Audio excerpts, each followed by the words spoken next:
the economy would look a lot different if everybody saved the way you and I do, and it's just it's really frustrating to watch a show like Caleb Hammer and see people who are struggling and just like have no discipline. They don't even know how much money they make in a month. Like they don't even know that information, and that is insane to me. I don't understand how you can live your life. You don't know what your expenses are. You don't know how much money you make. Well, bro, it's just not even before that show. I'll even say like when I met Deanna and I started getting really serious, I started really. It's Mhm. not. It was more so for me. It's not about me anymore. It's about us. Mhm. And if I die, I want her to be able to take care of the house. I want her to be able to take care of the cars. I want her to be able to, she can sell some stuff off that she doesn't need and everything. Like I have my guns in the trust, right? So Yeah. like if I die, the guns go to her or they go to one of my best friends or whatever the case, Mhm. because I know she Mhm. doesn't want to have them. So it's like I've been just thinking about all this shit or whatever. And yeah, like that show too on YouTube. Yeah. I I I, I watched them and like one lady was spending like she just assumed that she was gonna be making 40 grand a year or 40 grand a month and started spending like that. And I'm just like, what is going through people's minds? Yeah. And the one that really floored me, it wasn't really a show or anything like that. It was a tweet or something like that I saw years ago, or a couple of years ago. And it's like people who make more money than me, right? And Mhm. I feel like even if I was making like 150 grand a year or something, or 200 grand a year, I would not buy a car that's like $750 worth of like a house payment in my or a rental payment. Like some people are paying up to $1,000 or even more Per in just month. car payments, bro. Yeah. And I'm just like, that's fucking insane to me. Like I can understand 200 or 300, maybe even 400. I'll even say a stretch of 500. That's too much for me. But like a Well, now thousand, I don't know. I don't yeah, know what it's now, like now. yeah, Yeah. now it's crazy. Like I feel Yeah. like that's the standard. But like, yeah, $1,000 even for today, right? Even $1,000 a day for a car payment is insane, and I don't understand why people would pay that much for a car. Like I that, hate car payments, dude. Like it's one of the worst. It's one of the most annoying expenses in the modern day. Like I hate having a car payment. And right now, currently, my wife and I don't have car payments at all for either of our same, cars. But we're same. but we're like, her car is pretty old, so we're kind of getting close to where she's needing a new car in the next couple of years, probably. Like we had a big expense last month. We had to spend like 2,500, I think, to repair something on our car.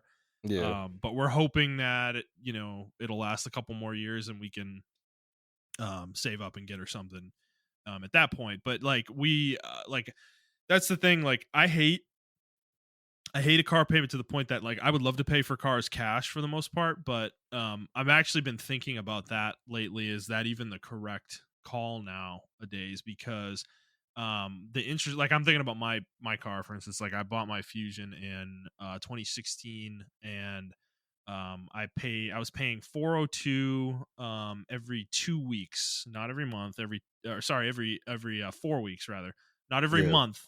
There's a key difference there, because when you're paying every 4 weeks, there's an extra pay period every year. There's a 13th pay yeah, period when yeah, you do it that way. So that allowed me to shave a few months off the end of the thing. It was a 60-month finance term, and we ended up paying the car off in like 52 or 54 months or something like that. okay, Something along those lines. Like almost shaved an entire year off the term of the loan. But dude, like the interest rate I got for it at the time, I remember like and and thinking about this now with where interest rates are, like this is crazy. Like my credit score is good. But at that time it was also very good, and it was like 2.2%, I think, was my yeah, interest rate, which, dude, on a car loan is fucking nothing. Like it's basically like you're gonna pay like maybe $1,000 over the course of the 6 to 5 years of payments. You're gonna maybe pay $1,000 in interest, which is not a lot of money over that period of time, to the point that like if you were going to pay cash, that doesn't make sense. You should have just paid the extra 1,000 over the course of the 5 years and taken that money and done something else with it. Like you can invest it and get a rate of return of like, 5 or 10%, and that's going Yeah. to overtake that interest rate. It's like, so that's the kind of stuff I'm starting to think about now, where it's like, you have to think about it in those ways. Like, what is the smarter decision? If you have a 10% interest rate, on your car, then maybe it would make more sense to pay the cash. But it's like that. So that's kind of where the realm of finances is kind of getting for me. But I'm like, most people don't live in that world. Like, their credit scores are horrible, and they're lucky to get a 10% interest rate on something like a car, Oh which is my fucking god. crazy to me. Oh Like, my god. that is an And I insane and I interest rate think on a that's car. why car insurance or car rates that I hear about are so large. But then I look at my credit score. My credit score is really good, and it's like, Yeah. I mean, I can get even on my like Credit Karma app. They're like, "Oh my god, you can get this car right now, Yeah. Montrell," and I'm like, "I Oh don't yeah. want that." Dude, they love us, dude. They love us. I get offers for personal loans, for all sorts of shit all the fucking time, all the time. It's so funny that they do that, because like, we're not the type of people who ever would actually act on that stuff. It's Exactly. like, so you're barking up the wrong tree, man. Like, I'm not the type of person who's going to take out a personal loan for what? What am I doing? Why am I taking out Yeah, a personal why am I loan? taking Like, out a personal loan? Like I don't need it. Like yeah. I'll go to my Credit Karma app and it's like, oh, you got approved for a $30,000 personal loan. I'm like, bro, I don't want that. Oh, you got approved for 3 new credit cards. I'm like, I don't want that. Look at Hmm. the limit on these. It's like, I don't want it. I just don't want it. I Yeah. just want to check my credit every Right. once in a while. Leave me a fucking alone. Yeah. So I don't know. Like I had Yeah, to man. uninstall the app because the app was like getting really bad. It was really Mm. getting on my nerves. Yeah. But I don't know. I think it's a. I mean, you know, I'm, I'm blessed that my dad taught me how to do stuff in whatever the Mhm. case may be. But Mhm. yeah, like I Yeah, I'm even freak actually, out. so that's the funny part with me. My dad didn't teach me shit. My dad was horrible with finances, I came to learn after he passed away. Um and like, he was taking extra, he took two mortgages out of the house. Like, he took a second mortgage and a third mortgage out of the house at different points in our lives, and I didn't know that until he passed away. And I, like, got all his financial information basically for my mom. And dude, like, I was so fucking upset because he bought a house in 1996 that was I think it was 125,000 was what it was worth at that point. And this was a piece of shit house, by the way. Like, it was completely run down. There were holes in the floor, holes in the walls. Like, it was in horrible condition. But relatively good price, though, at the time, obviously, in suburban Massachusetts around Boston. And dude, like, when he passed away in 2019, so 23 years later, they owed $325,000 on the house. And I could not for the life of me understand what the hell happened, dude. Like, how do you owe almost three times more than the house was worth in 1996 when you bought it? And it just, like, it drove me wild. So that was like such a fucking eye-opening moment for me, that I had already been pretty deep into personal finance at that point, like understanding, how to have a positive balance every month. Don't use your credit cards irresponsibly. The stuff with cars and everything, all that stuff. I kind of understood that, but that was like a kind of an awakening moment, like almost like a epiphany for me. Was like, oh my god, like, this gets a lot deeper if you really want to get deeper into it, and Yeah, you don't want to do shit like that. And that was kind of a moment for me where I really started to go out of my way to, like, learn a lot more about personal finance and how to build wealth and, like, actually use your money in a smart way, like, no, not just sitting on it, that kind of thing. And it's like, I want to be in a much different position than my parents were in. um and I want to make sure with my kids, whenever we have kids, that I teach them the same thing. That I was not taught. I was not taught these things. I am totally self-taught on this stuff for the most part. And it's not hard to do. It's all, the information is all out there. You can go find it. There's plenty of ways to do it. And honestly, right now it's better than it's ever been. YouTube has become an excellent place to learn about personal finance. There are tons of channels out there. We already mentioned one, Caleb Hammer, but there's way more than him out there if you want to learn about personal finance. Like, it's just to get back to the point at the beginning of the episode that I was making, like, if people took it like this seriously and everybody had this level of education, our economy and our country would look a lot different than it does today, because companies would struggle to make money off of us because we would be so fucking financially responsible that we don't spend money frivolously. What we live in today, to me, though, is where most people are not educated on personal finance, and they spend frivolously. They buy shit they don't need. They eat into the marketing of these companies and shit like that, and it just creates this economy where all the money comes from the bottom.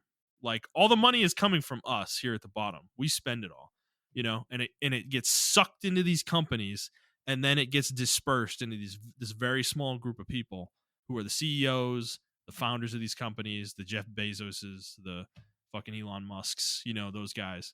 And that's why they have $200 billion, and the wealth gap between the wealthiest 1% and the rest of us has never been larger than it is today.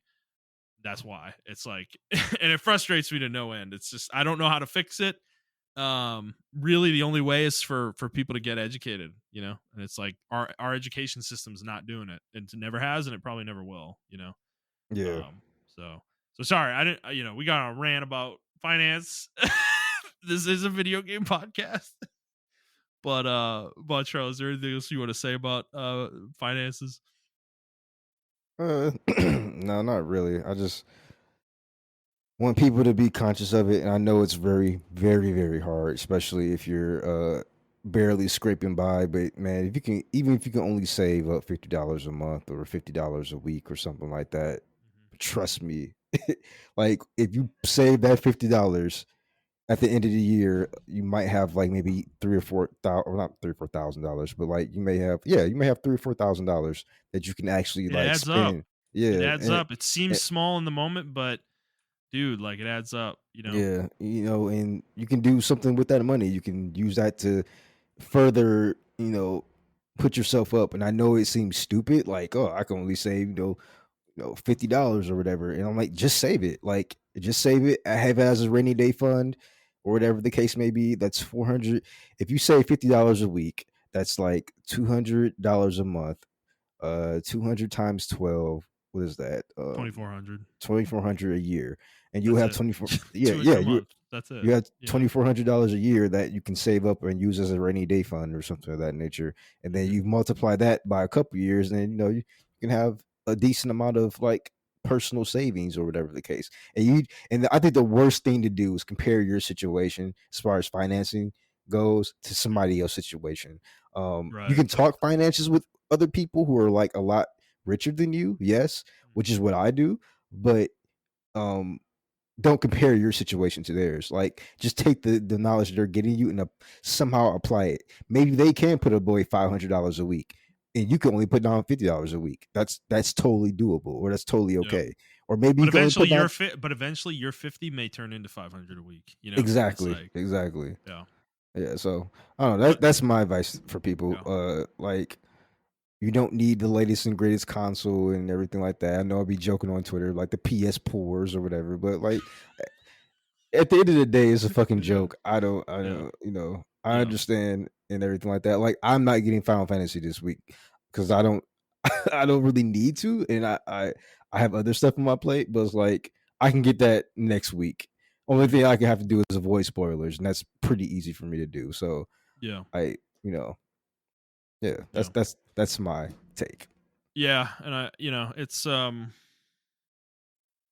don't know, just it takes effort, right? Like, you have to be disciplined, and you have to commit to that discipline. It's the same way as if you're somebody who's super fit but you're bad with money, like, that almost makes no sense to me. Like, I don't understand, because to me, it, like, to be disciplined with finance is so much easier to me than it is to be fit, like, and to eat well. Like that, like, to me, that takes a lot more effort to me than being smart with money. But I guess everybody's different, though. Your brain might work in a different way.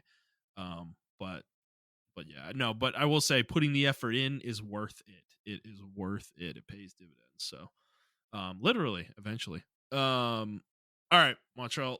Enough about finances. Let's get into what we're here for, video games. All right, everybody. So, welcome to the Players Take. This is episode 261. I'm your host, Justin Simone, joined as always by my co-host, Montrell Rice. This is, for those of you who haven't listened before, this is our weekly show where we talk about video games, video game news, topics pertaining to video games. We post at 6 a.m. Central Time on Fridays on Apple Podcasts, Google Podcasts, Spotify, Stitcher, and your favorite podcast app of choice. And if you'd like to send us some questions, you can do so on Twitter at The Players Take, or you can send us an email to theplayerstake01@gmail.com. All right, Montrell, let's get into it. So how you doing this week, man? How's life? How's everything going? Uh, this week has been pretty crazy for me. Had a situation at a job site today. Oh Well, yeah. so I do want to mention something. I don't know if you have this issue since you're a manager now, but like I had the biggest issue of like I don't want to sound like a soy boy, right? But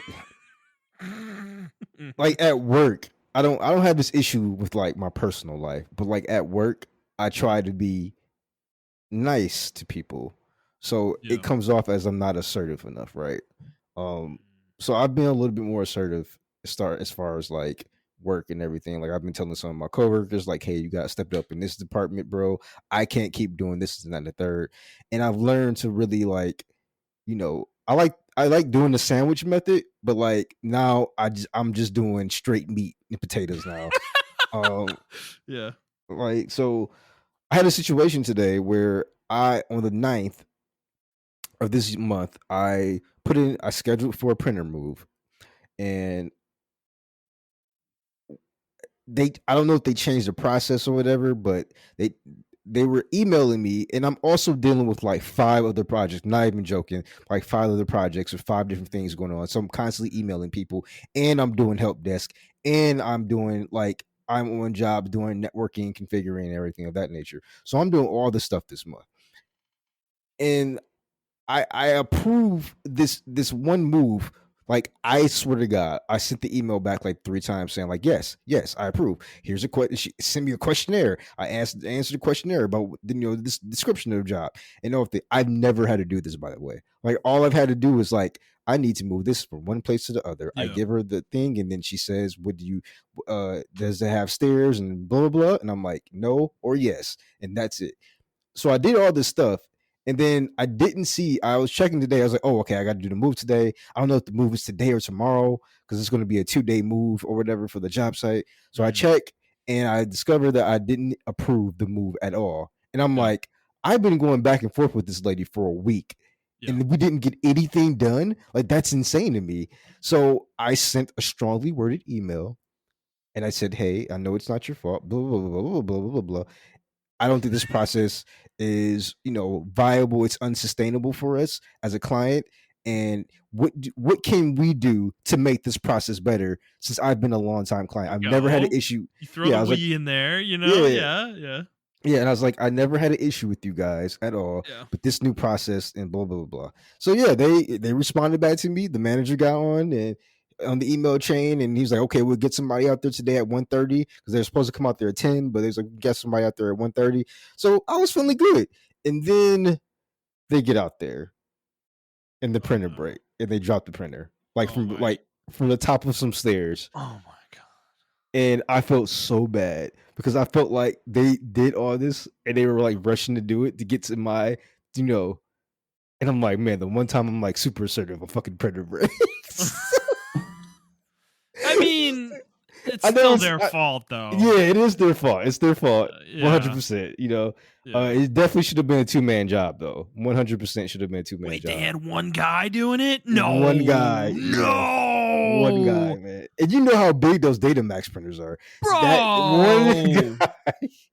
No fucking any printer, dude. Any fucking printer that's not like a consumer printer should not be fucking handled by one Are you fucking kidding me? Like going down some stairs? Yeah, man. And he dropped it, unfortunately. Oh. So I mean, I'm sure they're reimbursing, I'm assuming. Oh yeah, I'm getting another printer tomorrow. Like it's gonna be there tomorrow. But like it was just this week, and I was like the only person in both offices actually, because we had a job site that required two people, and then another one of our guys are out on maternity leave. So Yeah. I was the guy for the entire week handling like everything, and Hmm. it was pretty stressful. And I was just like, I am over this week, and I have to study for a final next week. So I was just like, I'm over this week. So Hmm. that's what I've been dealing with, man. Like it's been a rough week for me. Oh, well, it sounds like we both been having a bad time because yeah, man, my fucking company we did it again. Oh no. We did layoffs Oh again. brother. And as you know, I think I talked about this last time. I'm the guy who, I get all the equipment and I gotta process it, make sure we got the right shit. I'm terminating accounts and all that shit, and it's not been a fun week, and I actually need to go into the office tomorrow to do the rest of it. People are actually bringing their stuff tomorrow. It's just not been a fun time. And one of the people that got let go was on in my department, and Oh man. they gave me his team to manage. So I'm now managing three teams. Dude, are you um serious? So when things turn around, Montrell, I'm gonna be talking to my boss. Hey, buddy, it's been a while since I got a promotion. Let's talk. Cause yeah, no, it's only a two-person team, but it's a whole new vertical that I'm dealing with. I'm gonna be managing our asset management team, and I mean, you know what that entails. So like so basically I have desktop support, I have asset management, and I'm also managing technically two separate teams, but they're kind of combined into one. They're like frontline infrastructure support. It's a it's a third party offsite contractor team, but I mean I still manage that team, and I'm responsible for the work they do. And so I'm managing like multiple levels of support and the fucking asset team now, and it's like I got to deal with like software renewals and shit, and all of our equipment ordering and stuff, and it's like that's all going to be on my plate now, and it's like, oh man. So yeah, no, they've given me future leverage, so that's the way I look at it. you know, it's whatever it is. I'm gonna do what I need to do at my job, but yeah, it's definitely been a stressful week for sure for me. So yeah, I've been gaming a lot actually to kind of release the stress, and I'll get into that here in a bit when we talk about what we've been playing. But yeah, it sounds like we're both having fun, Montreal. So um all right. Well, let's actually get into it then. Let's get into what we've been playing this week. Montreal, you wanna start? Yeah, I've been playing nothing but Helldivers, and since I got one person playing with me now, or we got two people playing with me now, Mm-hmm. this is like our Diablo, and Yeah. I'm loving every moment of it, man. Yeah. It's a really fun game. You would think it would get boring fighting the same type of enemies and all this other stuff like that, but yeah, each mission is just like sometimes it's like a straightforward mission, then sometimes like it just Mhm. goes shit just goes crazy. Especially since we found out that Yeah. sometimes the DM is in our games sometime Mhm. and fucking with shit. Yeah, it's just I don't know. It's a really community driven game. Especially if you're like on the Reddits and you follow like the fucking developers and all like the little fucking side uh Mhm. content Twitter postings, you really feel wrapped into the community, and everything. Like everyone's talking about how Melvillon Creek is like our Vietnam because it's just so fucking it's a fucking terrible place for us. Uh and like the newer Yeah. players are jumping in, like and we're like the vets are like you don't want to go Oh there. my god. Yeah. Uh-huh. Yeah, so it's just a really fun game to get to rally behind, and I like the community behind it right now. So Mhm. and we're also fighting off people in our community, which I think is really good. We're trying to keep it lighthearted, and people are trying to turn it to like a sweat fest, and like no, we're just trying to keep it lighthearted and stuff like that. So I'm actually glad a lot of people are pushing back against those certain types of people. Yeah. Um, yeah, it's a really fun, unexpected game that I did not see coming. I still recommend it to everybody. It's only $40, so just give it a shot, and the servers are fixed. So there you go. Yeah. That's good. Yeah, the AFK thing did the trick, didn't it? Yeah, that was the number one thing. Yeah. Well, that's good. That is good. Yeah, I don't know. I don't know. Like the month's about to turn over, and I've been I'm not sure what I'm gonna buy. I don't know. I don't know if I'm gonna immediately get Helldivers and start playing with you guys or not. Because like, dude, there's Helldivers, which is $40. Then there's Final Fantasy VII that just came out today. That's $60 or seventy Hmm. dollars. Sorry, so that's $110. Then there's Unicorn Overlord coming out in 3 days. No, four Yep. days. That is another $60. So that's $170. Then there's Rise of the Ronin. In 3 weeks that's coming out. That's another $70 or $60. So we're talking about $230 to $240. Then there's also Dragon's Dogma 2 that we were talking about. Probably not going to get that one. That one's probably going to get pushed. But the other four I just mentioned, I want to play all of those like right now. So that's a huge amount of money right there just to commit. And then there's also Last Epoch that just came out last week. That is an ARPG that I've been following for years. It just came out of early access, and it's having server issues, but otherwise the game is supposedly really good, and it looks like right up my fucking alley. That's $35. I really want to get that too and play that. And then there's also the game I mentioned last week, Secrets of Grandia. That's coming out fucking today, and I'm pretty sure that's like $30. So we're at like $300 on video games this month. That I'm like, I don't know what the fuck to do because I want to play all 6 of those games that I just mentioned, but I don't want to spend $300 on all of them, and I also don't have time to play all 6 of those games probably. So I have to like sit down and really think about like what's the priority, like what am I prioritizing.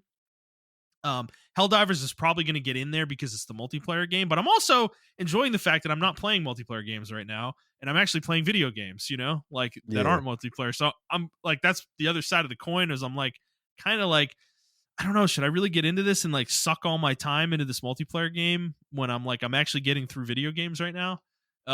So I don't know. I'm like, it's kind of a weird spot. So I'm probably getting Final Fantasy. That's probably non-negotiable, Yeah. more than likely. But I never played Intergrade actually, and I need to do that or play it or at least watch a playthrough of it before I get into Rebirth. So I will say, in my humble opinion, if you play Integrate then play the new Final Fantasy, you know what? I don't want to. No, nope. I'm not gonna say that. Hope you enjoy both games, bro.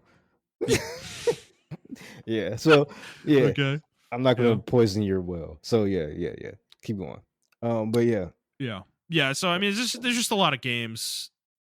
There's a lot of games to play um, this month, and a lot of video games to buy. It's a lot of money to spend. So I don't know. I'm just sitting here debating what to do. So, but I know Helldivers 2 is really fun. It's not a knock on the game. It's not like I'm like not avoiding the game or anything like that. It's just there is a reality though to oh no, uh we just be pulling your chain. We don't be yeah. really meaning No, that I know. shit. Yeah, I know. But I'm not trying to like I don't want to avoid the game. I'm not trying to like blow you guys off or anything like that. It's just I'm still jumping in the Discord and hanging out with you guys. It's not like I'm avoiding anything like that, but at the same time, it's like this year is packed at the beginning of the year, and I actually want to play all these games because we had talked about last year. I barely played anything and got to the end of the year, and I just was like mad at myself. So like I need to get through the games this year so that I can actually start playing the games from last year also. Like I want to do that. Like this is kind of a goal of mine this year is like I want to play like 20 to 30 games and actually beat them all. So that's kind of what I'm working on right now, and I'm not even close to that number, but um, you know, I got to work my way there. So yeah, sorry. So I interrupted you talking about Helldivers. Anything else you want to say about that? Oh no, that's I didn't really have anything else to say. I think it's a great game. One of the few live service games I can get behind and has few monetization and everything of that nature. Hmm. Um, they're adding more stuff to the game so you can grind for it and everything of that nature. So I don't know. I just think it's a really fun game. Um, especially when you have a certain crew. Like now, I can't play with other people because I have to play with Jet and Hunter, and maybe Elias and if Andy joins Andy. But yeah, like me and Jet we have our thing down and everything of that nature. So I'll be Hmm. feeling bad when I can't jump in the Discord with them. But I mean, I have to study and stuff like that. I'm gonna jump in tonight, but Hmm. tomorrow and the weekend I am gonna be AFK permanently until Monday. So Okay, fair enough. You plan anything else? unfortunately, not. No. Okay. Yeah, I've been playing two games. So I continued playing Grand Blue Fantasy Relink, and I uh at some point decided I wanted to platinum this game, and that desire is starting to wane at this point because yeah, this game is weird, man. This is such a clear. This game was a gotcha game at some point. I think that has become obvious the more time I've put into this game. Um, because the structure of the game after the main story is so monster huntery. Like it like it literally, like you go through the main story and there's like some side quests you can do, and you can go do some of these quests, where they're like 4 minute little things that you go do, where you like fight a wave of enemies or you fight a boss or something, and you get a bunch of materials out of it. And that's like the monster huntery part of the game, like the structure of it at least is like that. And then there's the actual the story is very straightforward and linear, and you're playing through it, and it's very short. It's like 10 or 15 hours. But then you beat the game and you unlock kind of the post game for the game, and you can play through the story again as much as you want. That's one thing, but you don't really get anything out of it as far as I know. Nothing like super valuable at first. But then you unlock new quest tiers, and you get like you get hard. I think is the next one you unlock, or it might be hard or very hard or something like that. And then it goes like extreme, maniac, proud, whatever. So you start getting quests at these different tiers, and there are different tiers of materials you start gaining that are only effective within that tier. And then there's equipment only upgradable with certain tiers of loot that you get, like monster parts and stuff. And you upgrade your gear like that. And it's kind of Monster Hunter in that regard. But then you get to the upper tiers, and they start introducing different, like you unlock a new difficulty in the story actually called Proud, and you can play through the game again.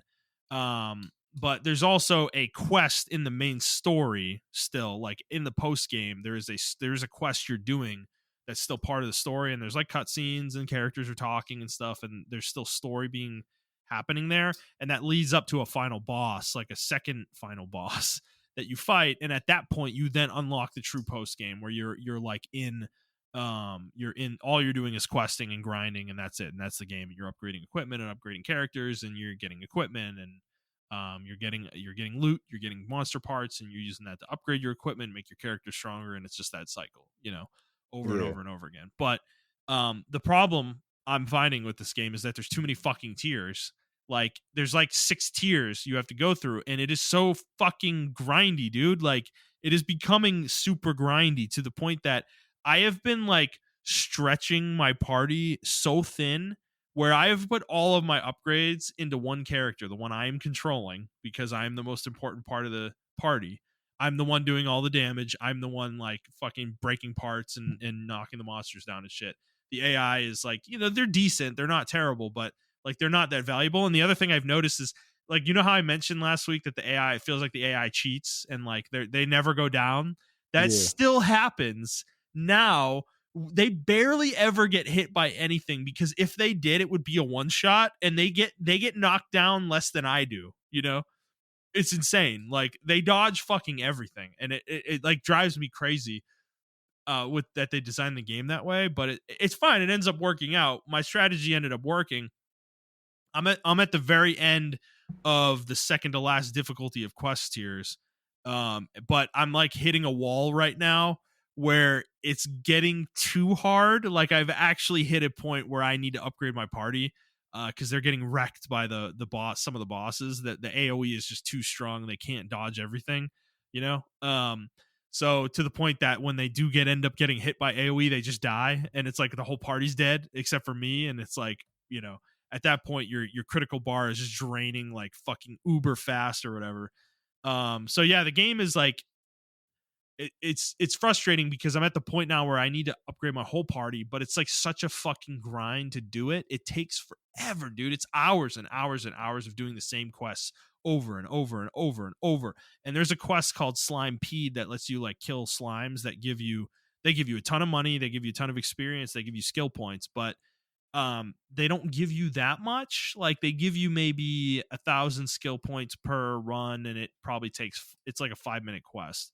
But you need, let's say 20 to 30,000 skill points to fully upgrade a character from like the lower levels.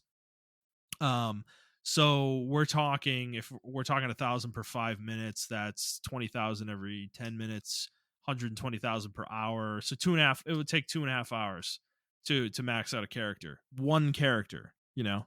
And I'm like, I don't know if I want to put this time investment into this because that's just their skill tree. Then I have to upgrade their equipment, like I have to get their weapon maxed out, which requires me to go run a shitload of quests, and then I have to get experience materials, and I need money to upgrade their fucking equipment with the experience materials. And it's like, I mean, we're talking hours and hours and hours of grinding. It's so fucking weird that the story in this game is like nothing. Like it took me 4 days to beat it, and now I'm in the post game, and it's just so much fucking content. The problem is, this is the other issue with the game, is that the content is not interesting. It's literally just the shit you did in the story, the bosses you fought in the story, just powered up and more powerful. There's very few new enemies introduced in this post-game section of the game. There's maybe 10 total, and 6 of those are just reskins, or actually, I think it's 4 of them. 4 of them are reskins of a dragon, like the same dragon, basically with a different element. Each one with a different element, and it's like, so this game is weird. It's like there's like very little actual content in it, but they stretched it really far, really, really far, to the point that it's like it's kind of frustrating for me, because I'm like close to the point where I can, because this is the other issue. Like the best weapons in the game are a drop.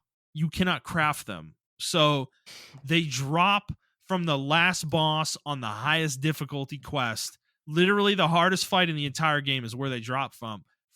So you have to get through all this content that I'm talking about just to get to this quest, and then you have to beat the hardest boss in the game, that has the highest scaling, and you need the highest stats to beat to then get the best weapon that you would then use to beat that boss again and again and again and make it easier and easier and easier and easier. And it's just like there's 19 different weapons that drop from that boss, and the chances of you getting the one you want is not very high, probably at first. So it's just, this whole cycle sucks. The way they design this is not great.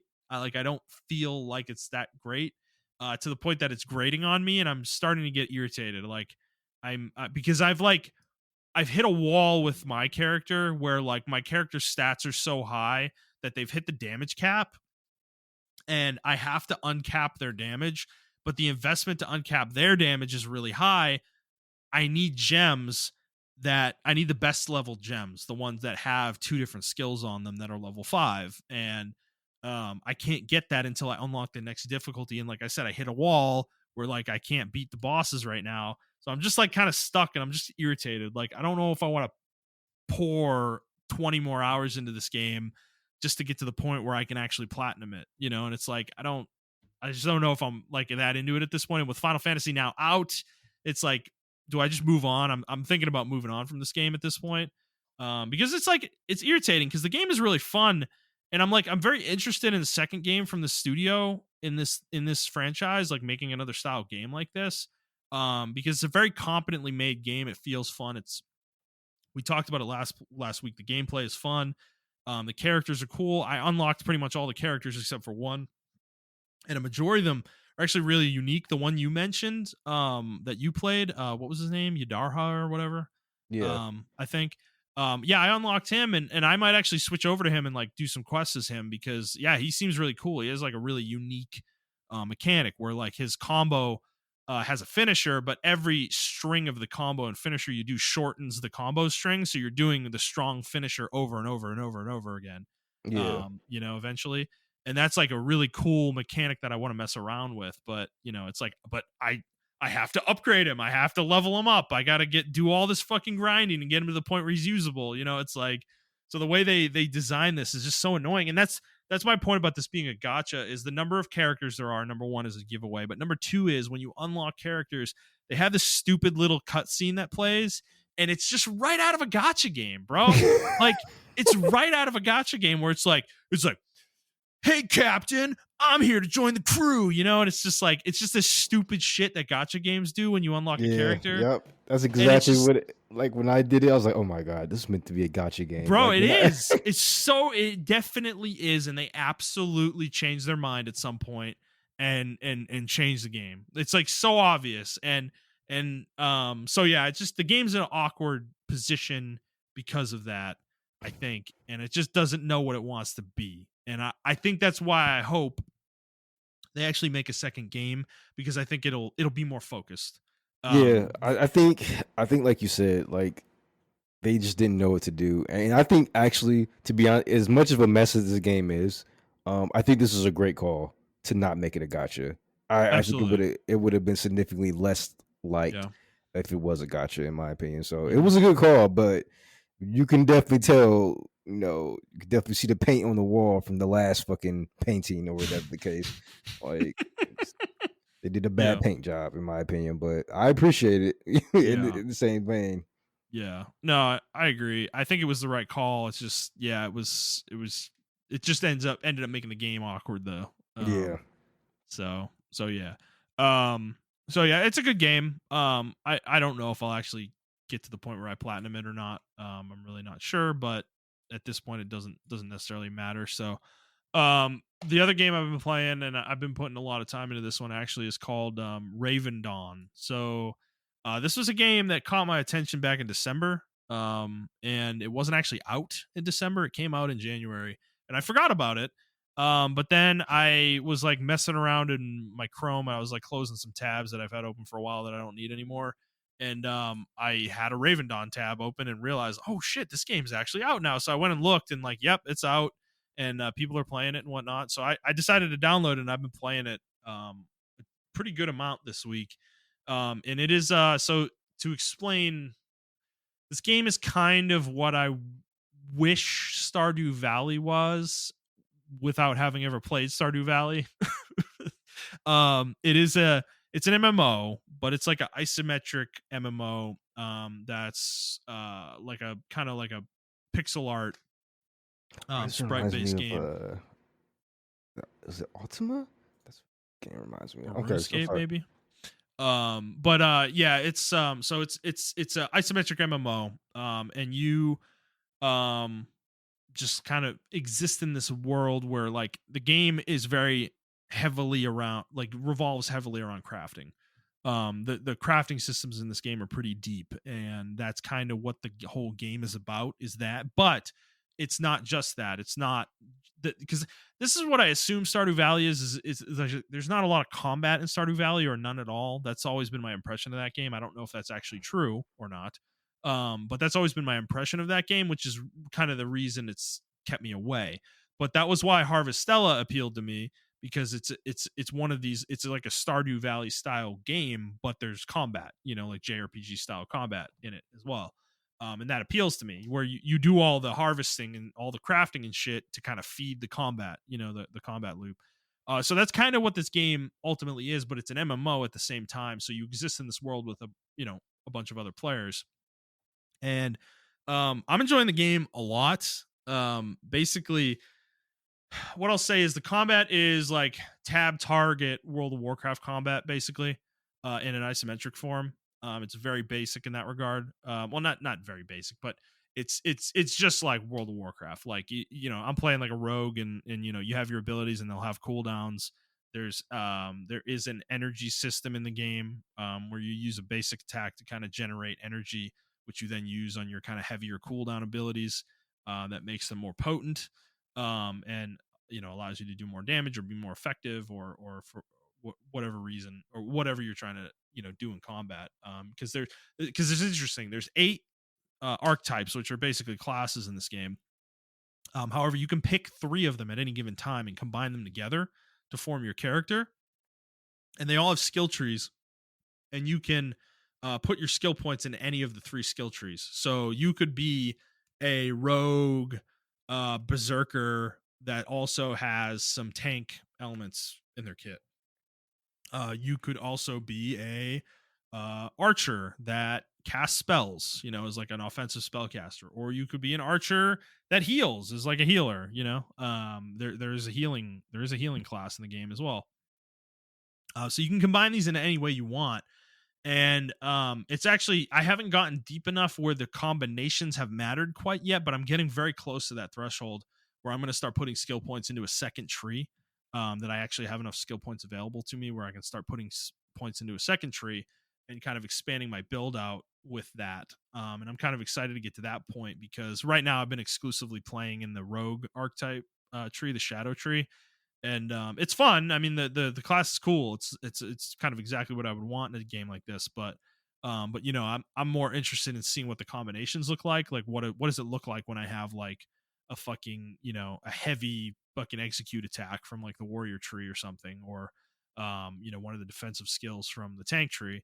It's like how powerful can I really make my character, in this game, and that's kind of where I'm at with that with the combat. But then there's the whole crafting side of the game and the gathering side of the game, and it's really detailed. So this game has housing, and the housing is available to every player, but you have to get to certain levels in order to unlock the deeds that you will need to buy land.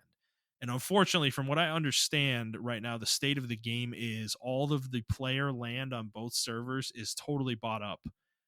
There's nothing available, at least as far as I understand it. I haven't really looked around too deeply myself in the game, but that's because I'm kind of still in the main starting area.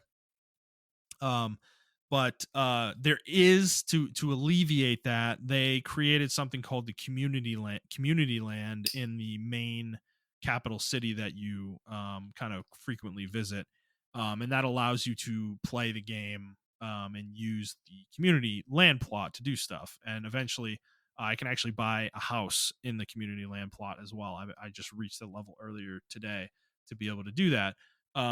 So what the land gives you though is access to actually like plant things and grow crops and raise cattle and stuff, which then gives you materials that you can feed into the crafting professions. So those professions are blacksmithing, carpentry, weaving, cooking, and then breeding. Breeding is kind of a weird one. It's its own thing. That's not really a crafting profession. So it's really just cooking, weaving, carpentry, and blacksmithing. And you use these gathering professions, the materials you get from that, to feed into the crafting professions and make gear and make all sorts of stuff. You can make decorations for people's homes, which I think is a big way that you end up making money. But you can also make things. There's actually different types of transportation vehicles you can have in the game. So you can have a wagon, but you can also have a ship, which I just got my ship yesterday, actually. um, and you can make stuff with the professions for those two things. So you can make wagon parts that make people's wagons better. You can also make ship parts that make people's ships better. You can make gear and equipment, of course, as per usual. But you can also make things for people's homes as well, like I just mentioned too. So it gets pretty deep in the crafting in terms of the stuff that you can make, but the actual crafting system itself is very much like Final Fantasy 14.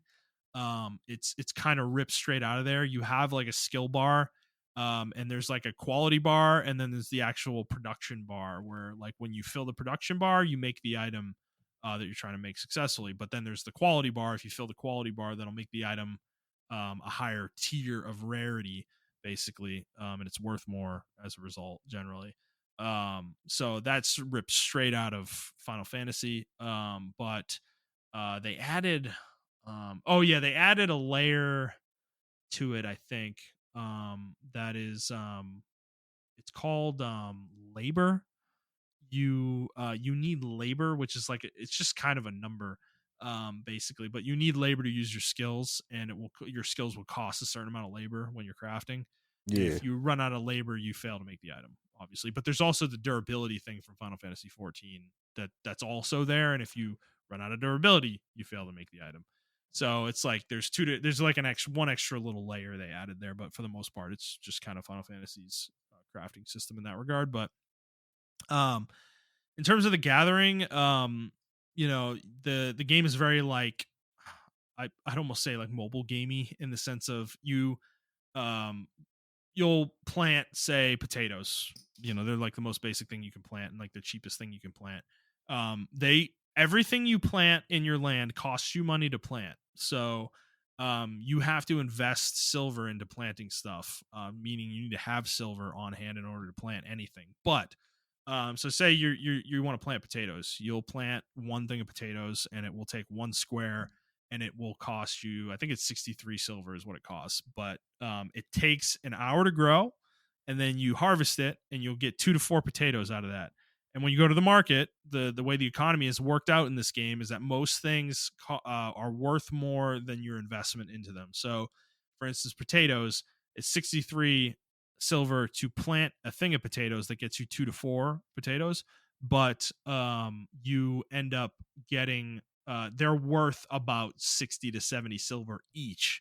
So you are tripling on average your investment probably when you sell it, when you sell the potato. But when you get into the crafting, that's where it gets a lot more complicated, because potatoes make low level cooking supplies, which are worthless basically.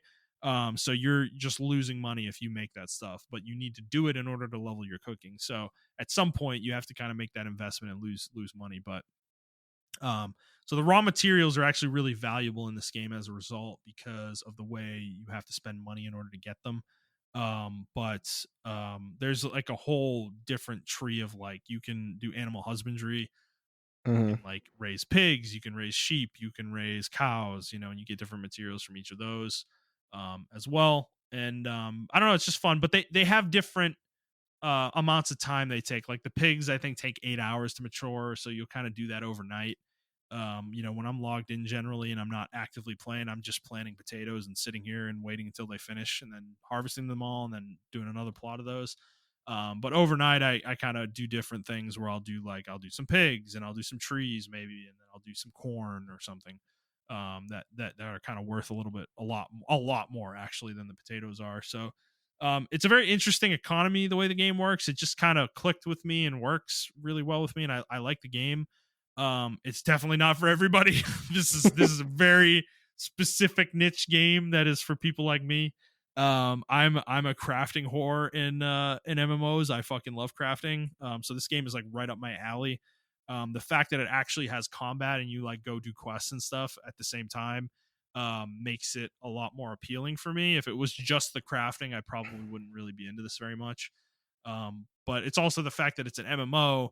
There's this whole economy of money also in there that I'm really into in these games as well. So that's why the game appeals to me so much, and I'm having a good time with it. So it's I'm probably going to keep playing it.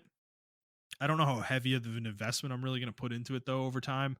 At the moment, this and Grand Blue are all I'm playing, so I have been playing this game a lot. But when I get into all the other games that I mentioned at the beginning of the episode, this game's probably going to fall away significantly at that point. So yeah, it's a very fun game. Raven Dawn is what it's called. It is free to play. They have a cosmetic shop and like a membership you can buy and stuff. So they're living off their microtransactions, but um, they are very overpriced. I will say that I haven't bought anything myself, and probably won't. The only thing I would think about is maybe the patron membership, because it does give you some useful bonuses, but other than that, the cosmetics I really could care less about for the most part. Um, so yeah, it's a fun game. I'm enjoying it, and I don't know if that sounds appealing. You should check it out since it is free to play. But Well, I was looking at the yeah, gameplay, and it reminds me of Ultima Online. I don't know if you play that old mm, MMO game. That's what it exactly yeah, reminds me of. I used to play that a lot, so I might actually check this game out. yeah. Well, we could play together, because there's obviously there is a party system in the game, and there's content that is difficult to do from what I've seen so far. But there is this system in the game called trade packs, um, which is basically you go to there's like a wagon in major cities where it's called the trade pack vendor. But you'll walk up to him, and he'll have this whole list of trade packs that are available, and they'll have different values, basically like percentage values that they're worth at any given time. So let's just say the top one, the most valuable one at this given time, is worth 200% of its normal value. and it needs like 30 potatoes, 20 corn, 10 logs, and like that, and that's it. Let's just say that that's all it needs. You'll give him those materials and he'll give you a trade pack. So this is where the game gets interesting. So this whole trade pack thing is you'll get a trade pack. You have to go to a different trade pack vendor in a different city. So you have to travel somewhere with the trade pack on hand in order to give it to that vendor, and then they will give you a huge amount of silver for it. Basically, like I actually did a couple the other day, and I made like 35 or 40,000 off the two I did. But one of them I got off another player, so that's where things get interesting. This game is actually PvP enabled. You can kill other players. And the whole way that this tends to happen is when you have a trade pack on your person, you are PvP enabled by default. Like you are fully vulnerable. Anybody can kill you. They can't kill you in a city, but otherwise, once you leave the city, you're free, fair game. And if they kill you while you have a trade pack or multiple trade packs on your person, you will drop them, and they can pick them up. So there's a huge incentive for people to be pirates and like bandits on the road and like kill people and stuff. And they'll be able to see that you have a trade pack. So basically that like whole system it really incentivizes multiplayer play together. So if you did end up playing, like we could do like trade pack runs and stuff together where we like protect each other and we make a shitload of money off of it. So it's like a really interesting game. There's a lot of there's a few more subsystems like that that I didn't really explain that are cool that kind of fill in the gaps of everything that I just explained that kind of make the game a little bit more complex. But it's not so complex that it's like overwhelming. I think once you kind of engage with most of the game systems, they're actually pretty straightforward. And it's really just it's a game. It's a grindy game. It's a very grindy game. Like that's kind of ultimately what it turns into. It's a game where you grind a lot. And I love games like that. I don't know why they appeal to me, but I find them very relaxing. So if you do check it out, let me know. We can certainly play together. Okay, sounds good. So yeah. So otherwise, yeah, that's all I've been playing myself. So Montrell, let's get into the news. Which we don't have a ton of news this week, but we do have a follow up from last week, and then we got a lot of stories, a lot more sad stories, man. It's just layoffs. Like we're just in layoff season right now. It's just we've been talking about this all year. You gave me a number at the beginning of before the show was like what was it 8,900 or something? Yeah, I think they said it's in the high 80s or the high 8,000s rather. I believe it's like 89, Yeah, in the 8,900 industry, right now. right? Yeah, it's almost approaching no 5 digits at this point, which is pretty massive to be honest with Yeah. you. Yeah, and I think the number last year was like less than half of that for like Yeah, the entire fucking year. So we're in a rough patch right now. So the first one we want to talk about is Sony. Microsoft laid off people a few weeks ago, and now I guess it's Sony's turn.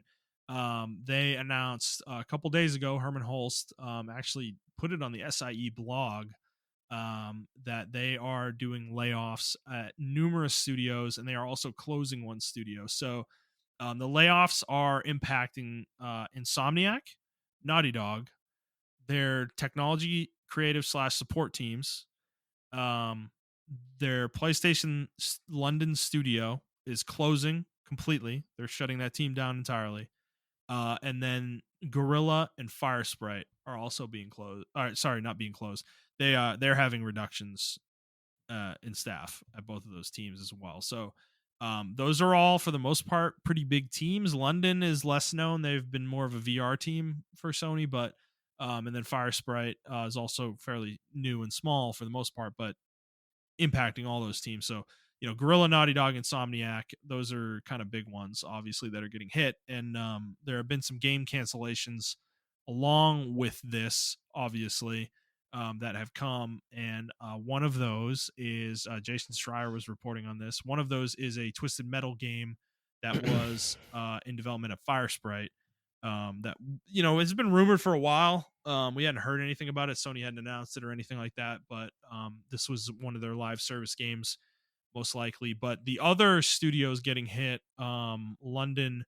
Um, I don't believe. I think they were working on. I don't know what they were working on exactly. I'm not sure if it was one of the live service games or not, but obviously they had a game in the works that was canceled.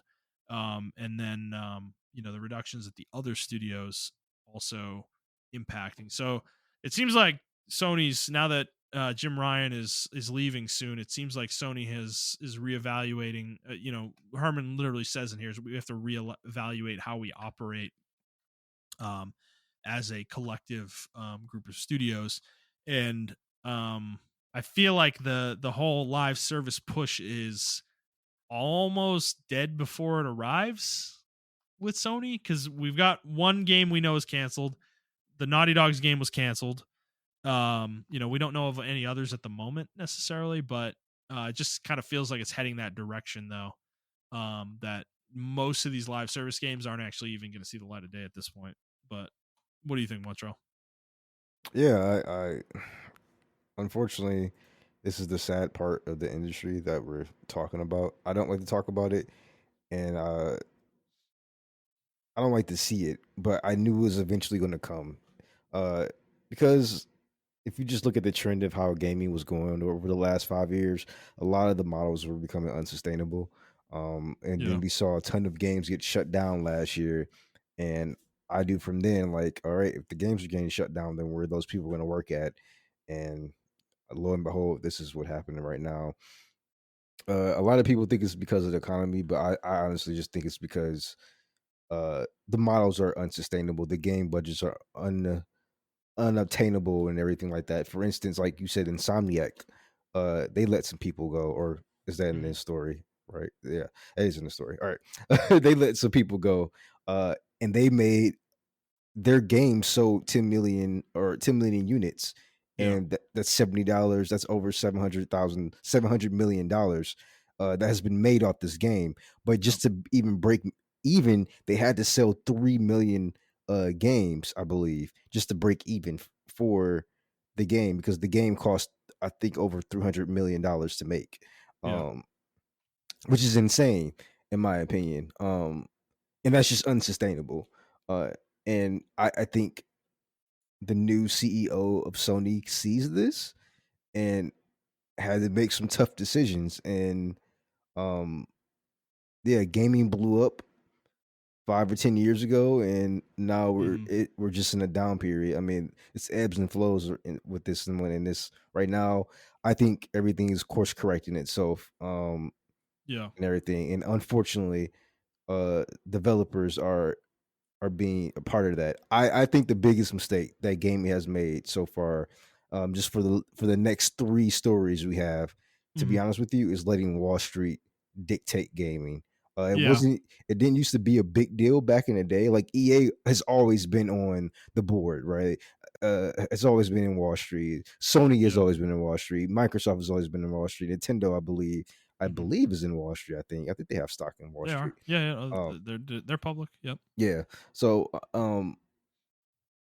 those companies have always been there, but the problem was these companies started acquiring people, and this isn't well, we'll get to that story later. I'll say that comment for later. But this is Sony's first time, in my opinion, I think in a long time actually, of doing massive layoffs like this. Yeah. Even for Microsoft as well, we talked about last week.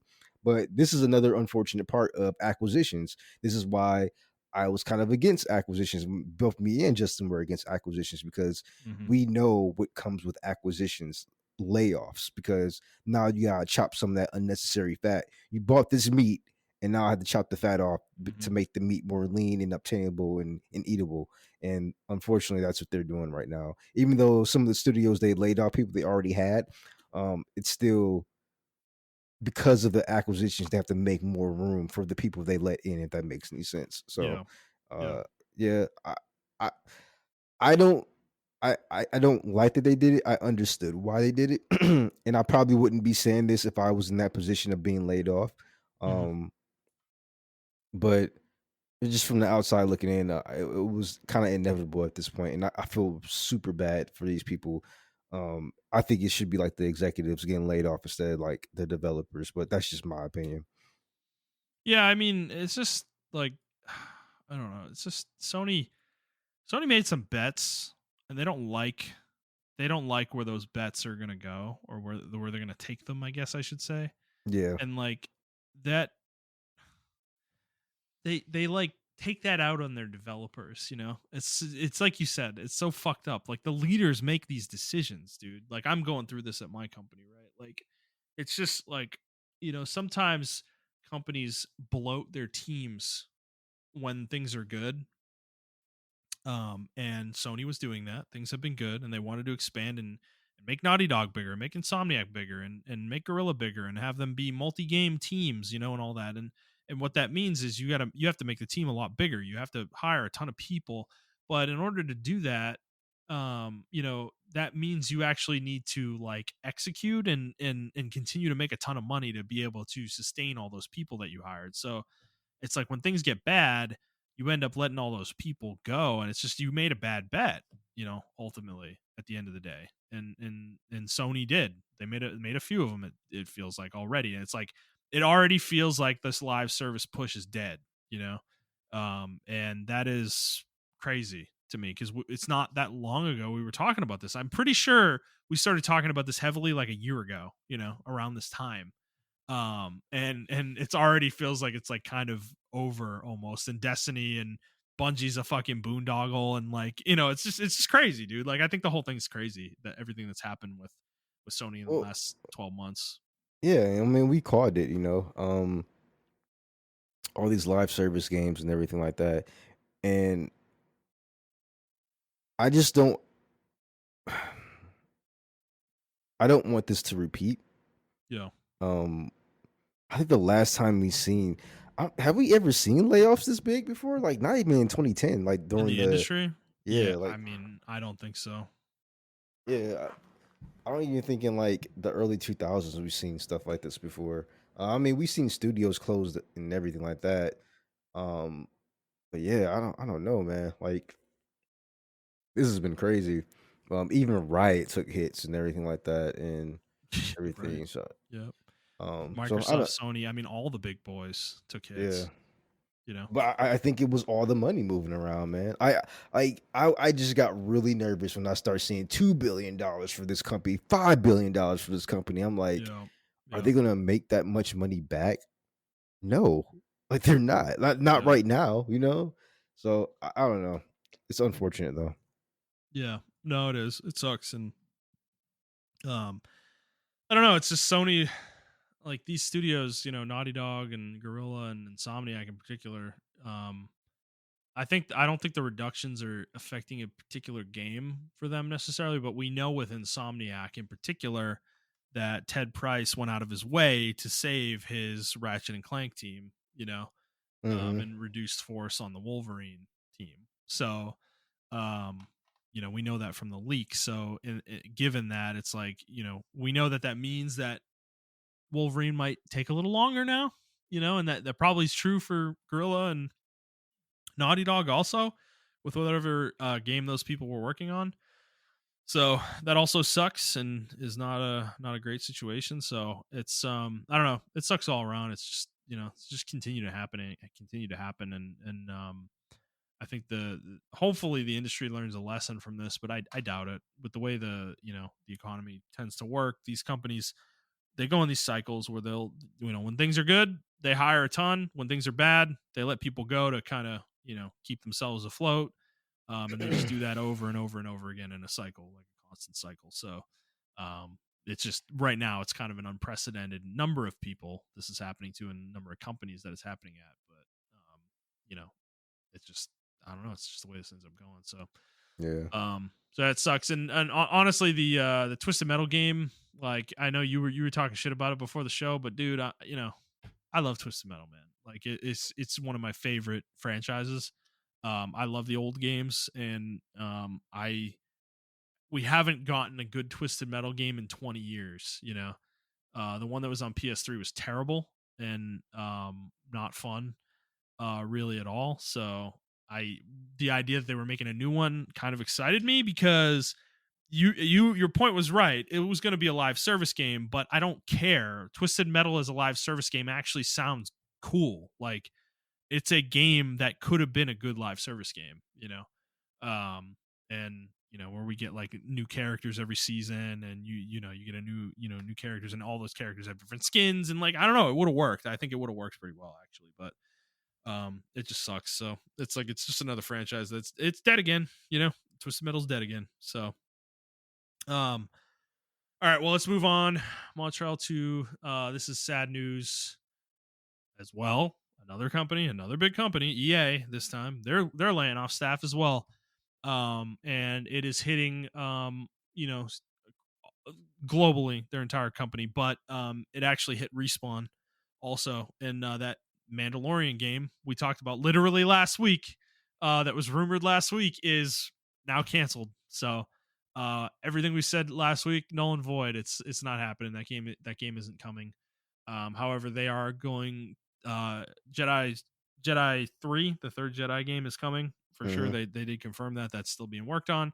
But they did say Andrew Wilson did say that they want to move away from licensed IP in the future, which is interesting to hear from EA because I feel like they are the licensed IP publisher, but They're not good at it, but yeah. maybe they're recognizing that. Yeah. I mean, yeah. What are your thoughts on this one with EA with I mean, and Respawn? I don't think it was the right move. I think that was their only. I think that Mandalorian game was gonna make all the money back that they put into that game, like Yeah, 100%. yeah, I'm still glad that the team working on Jedi Fallen Order is still working on Jedi. I have no doubts that that game will sell really well and they can move on and make something else. mm-hmm. Um, I am scared for them for a Respawn though. I mean they have a moneymaker, which is Apex Legends. Uh, but yeah, I am scared for them. I don't want them to get.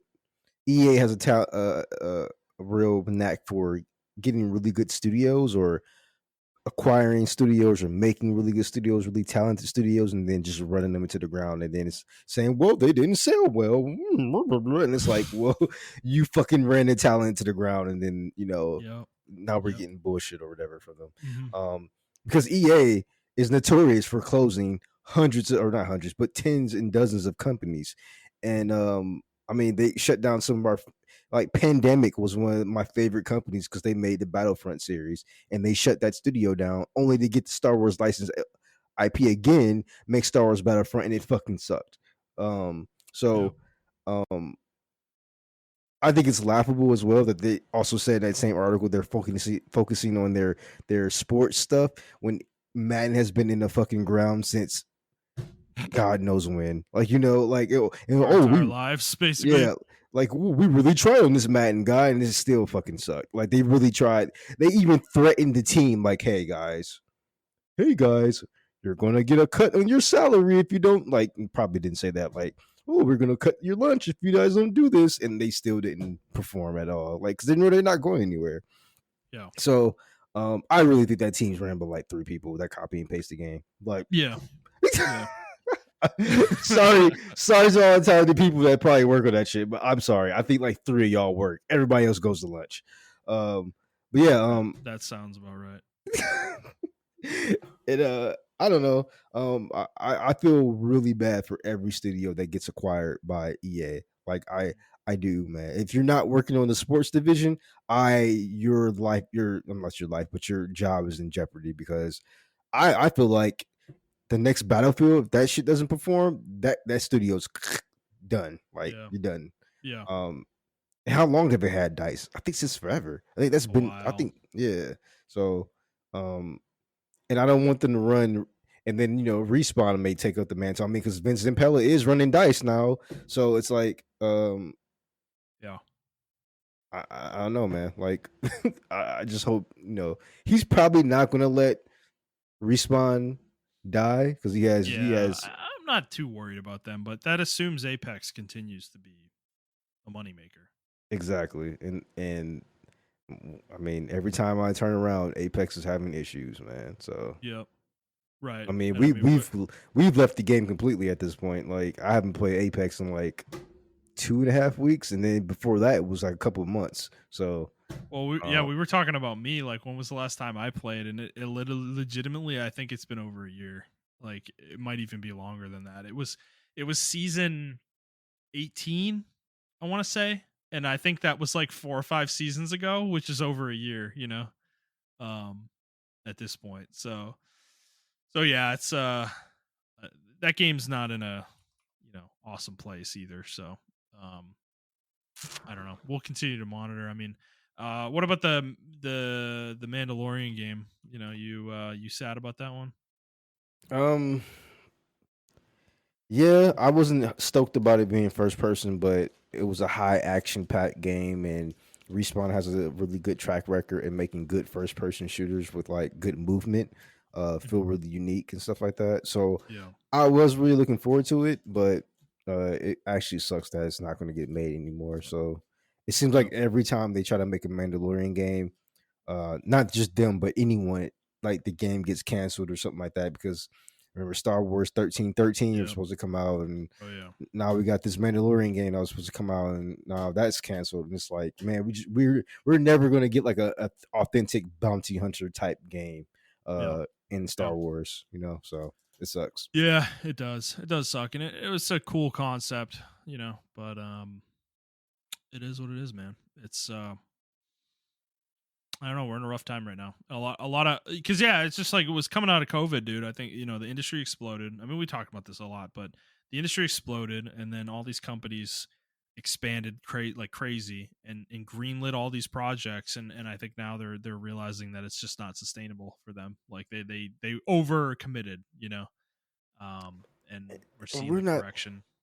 and like, no offense to us, but we're not the smartest. We're not like fucking super, and this is not our job. Like, we didn't go to school to analyze stuff. Well, we're not even I we're not insiders either, dude. Like we're not in the industry, And like we saw this from a mile away, and I just don't understand how I people know. in the industry did not see this coming. I I know. don't know.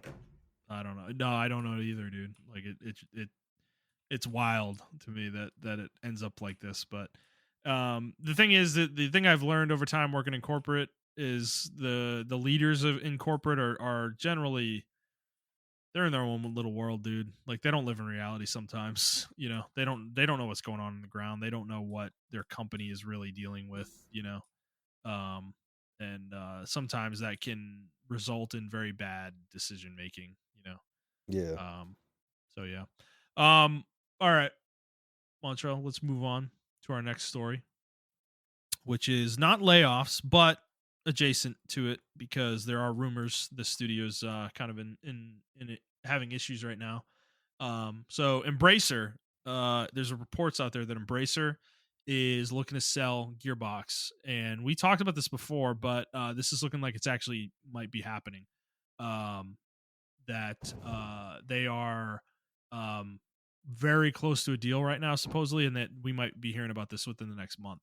Um, Going on right now. So, Randy Pitchford did address their staff as well, though, and said that um, basically he said that they're looking to get away from Embracer no matter what happens, whether it's buying themselves back, selling, or those are really the main two options. But um or yeah, selling to somebody else or buying themselves back.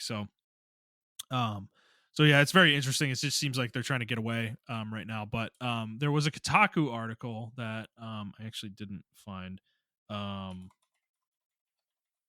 that was very like had a lot of vitriol, I guess. Here we go. I got it here. I put the wrong article in the freaking outline, Montreal. But so the very end of this article from Kotaku was like really like stark. And like I I hadn't seen this out there too much that people like I guess Embracer's like the evil bad guy now suddenly. Because I'm gonna quote the article here. So but even in the current hellscape, Embracer is viewed as one of the more pernicious parasites. It grew fat on low interest financing in a post pandemic market frenzy that allowed it to snatch up big name studios and IPs, only to leave them all without a safety net when the big risky bets didn't magically metastasize into a business plan. Embracer CEO Lars Wingefors recently called the current layoffs across his company and beyond merely something everyone needs to get through.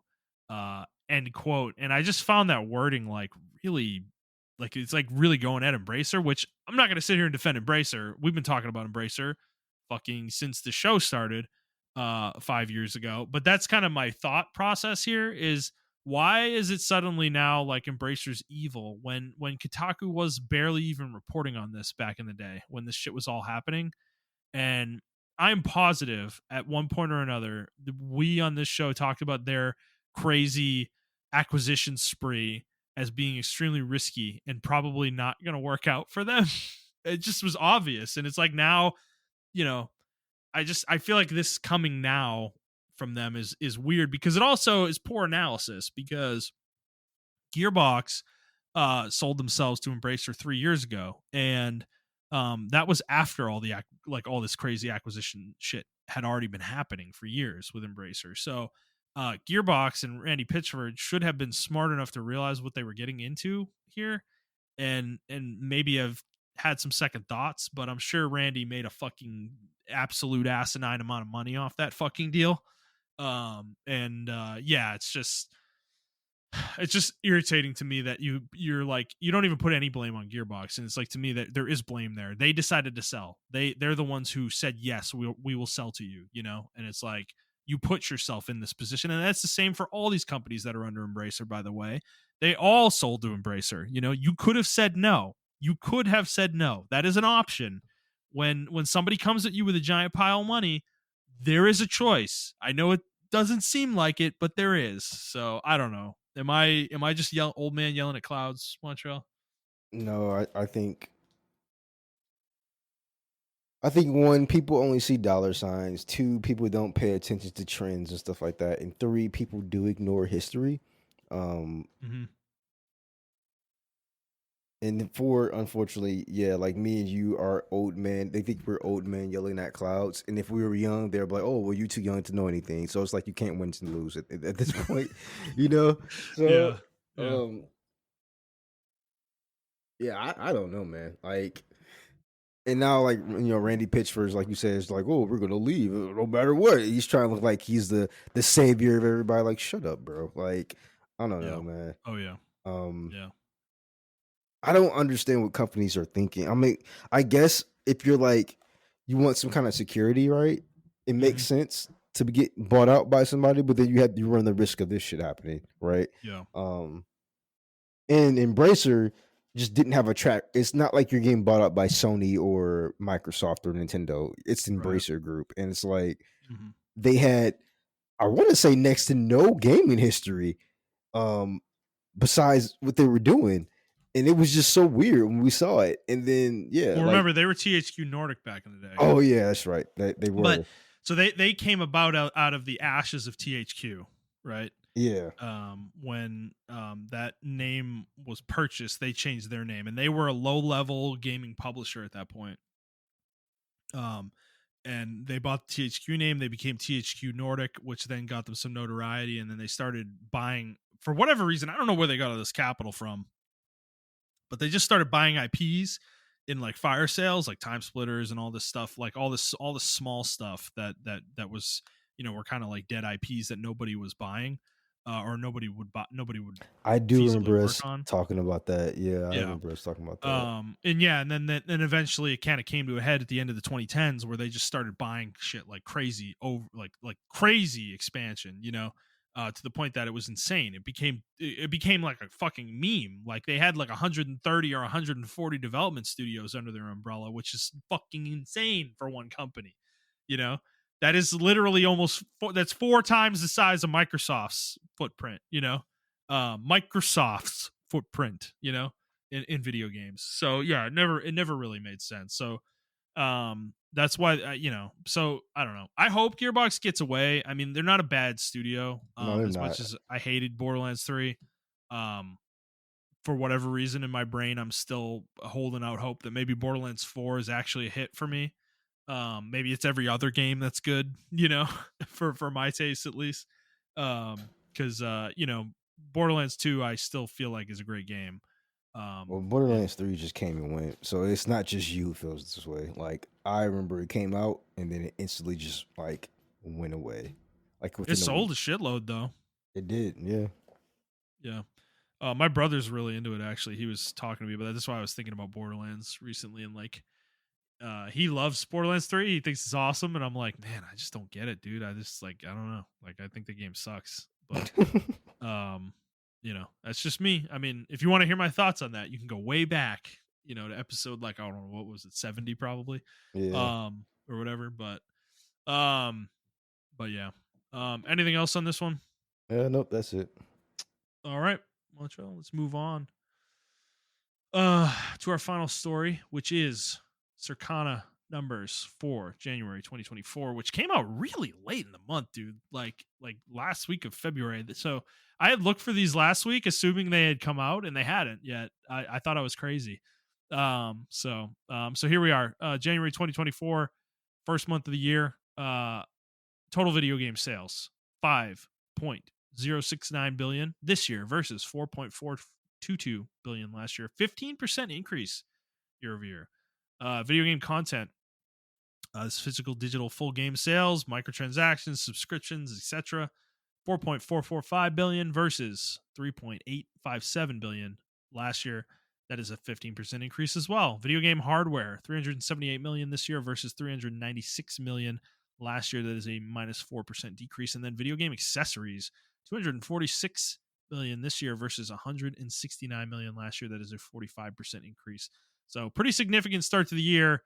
We will see if that continues throughout the year. I'm not sure it will, but it could for the next few months. I mean, we have some banger, like February and March are fucking chock full of games. So it is possible that we see some significant growth out of that with maybe a dip into the summer, possibly. But so top 20 games for the month, best selling games of the month in the US. Number 1, Call of Duty Modern Warfare 3. What the fuck? Number 2, Tekken 8. Number 3, Suicide Squad Kill the Justice League, which I don't know why that's showing up on January because that game came out on February 2nd. So that's weird. But Yeah, that is weird.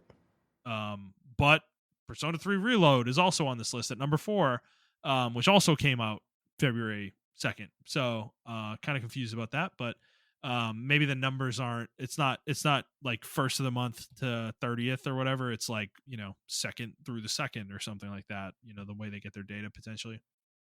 Number 5, Madden NFL 24. Number 6, Hogwarts Legacy. Number 7, Like a Dragon Infinite Wealth. Number 8, EA Sports FC 24. Number 9, The Last of Us Part 2. Part 3. Wow. Yeah, that would be number 1 on this list. Number 10, Marvel Spider-Man 2. Number 11, Super Mario Bros. Wonder. Number 12, Avatar, Frontiers of Pandora. Number 13, Prince of Persia, The Lost Crown. Number 14, Elden Ring. Number 15, Mortal Kombat 1. Number 16, Gran Turismo 7. Number 17, Minecraft. Number 18, Mario Kart 8. Number 19, Jujutsu Kaisen Cursed Clash. Oh my Number 20, fucking god. God of War Ragnarok.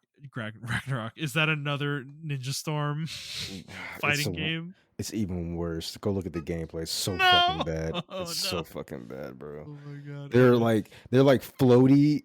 You can't even really do a combo. Like each hit is like knocks the person back massively. It's supposed to be like a team fighting game. It's so fucking bad, bro. I fucking hate that. I hate Bandai. What they do to anime games, man. Like it's so bad. Anyway, no, they're like the worst company to have the access to this fucking IP.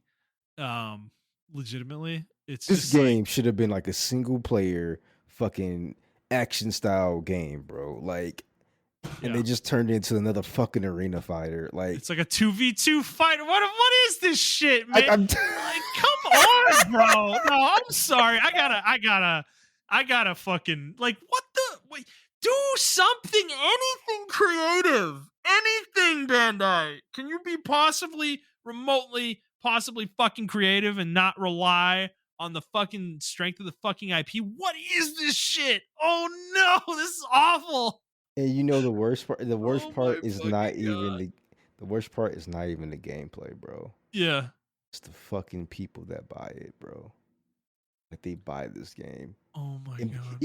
Even like anime channels that buy it, they review it and they review it in such a way where it's like it doesn't make sense to me. I'm like, what are you talking? Well, the animations are really good. No, they're not. They're not good. What? They're dog shit. This is horrible. Why are we looking at the same game? Like, why is Satoru Gojo getting his ass beat right now? This fucking makes no sense. Like what? I hate these games, bro. Like, bro, like because they know their community, bro. Their community's gonna buy this shit, bro. my No matter God, no matter what. I am thoroughly convinced, they're bro. worse than Madden fans.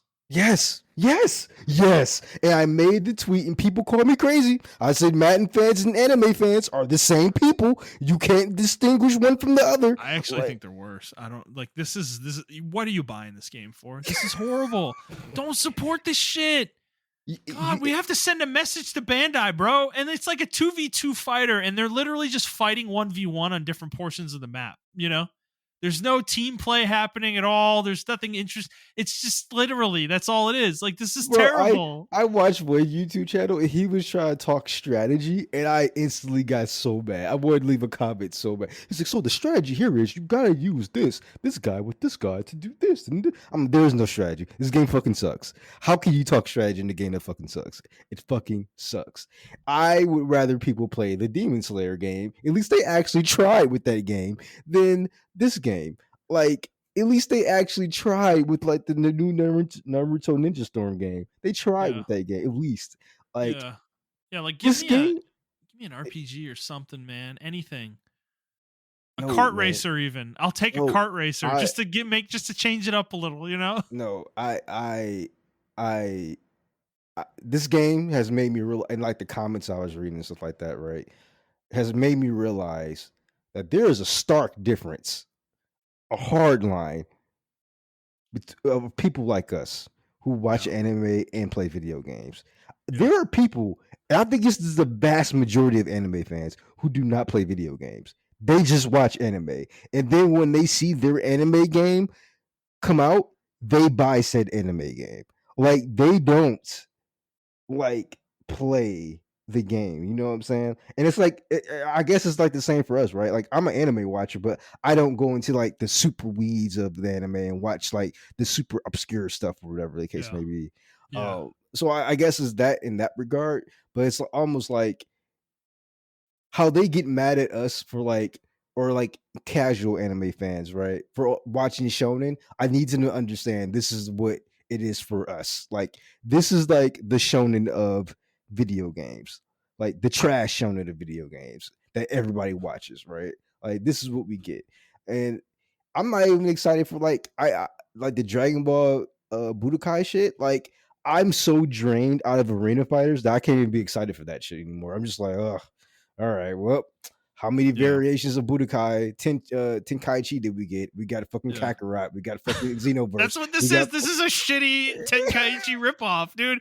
The movement is infuriating to watch. Like, I playing this game would give me a fucking aneurysm. Like, I would be so upset.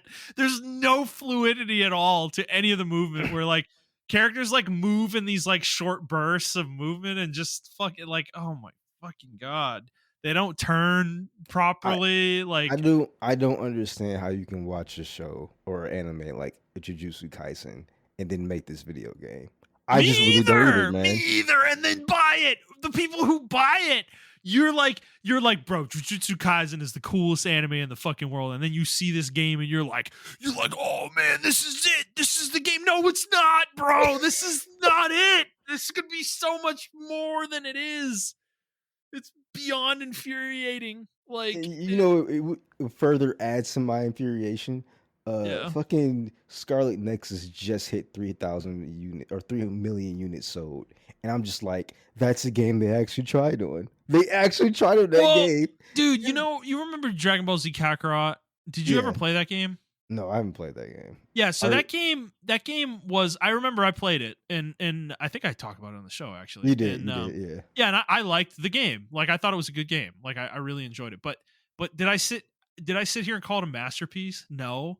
Like I looked at it as like, oh, this is pretty good. This would be cool if they like expanded on it and like, you know, went a little deeper with it. This could be like a really excellent RPG, like open world RPG in the future. And the fucking like, I think that game is like the best that Bandai can do. Like I actually think that, I you thought that know, was made like by Square. Actually, wasn't that made by no, Square? no, no, Oh, I don't know why I thought that was made by Square. no, that was Bandai. Okay, that's Let me check, crazy. but I'm positive it was. It was Bandai. Yeah, you're right. CyberConnect too. Yep, that was Yeah. made by them. Yeah, and I think that game is like literally the best that they can come up with, you know. I can't believe this is the same people that made fucking Dot Hack. I just I Just like just shell themselves. I just it's so bad. Like this is the same company that made Dot Hack. Like one of my favorite RPGs Yeah. ever. Yeah. And like they can't replicate it anymore. Like it's just gone. It was Well, such an original idea. yeah.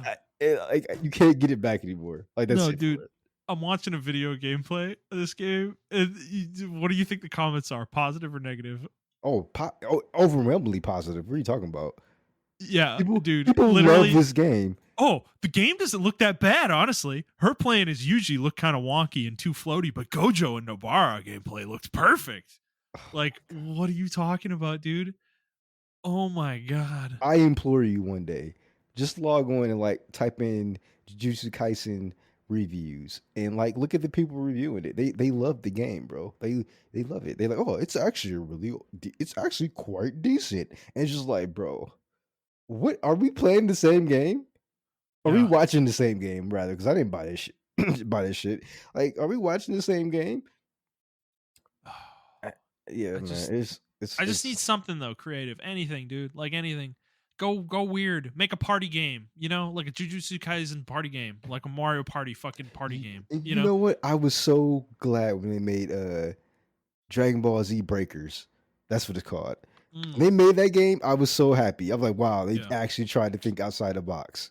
Yeah, but then they put no effort and no money into it. You Yeah, know? exactly.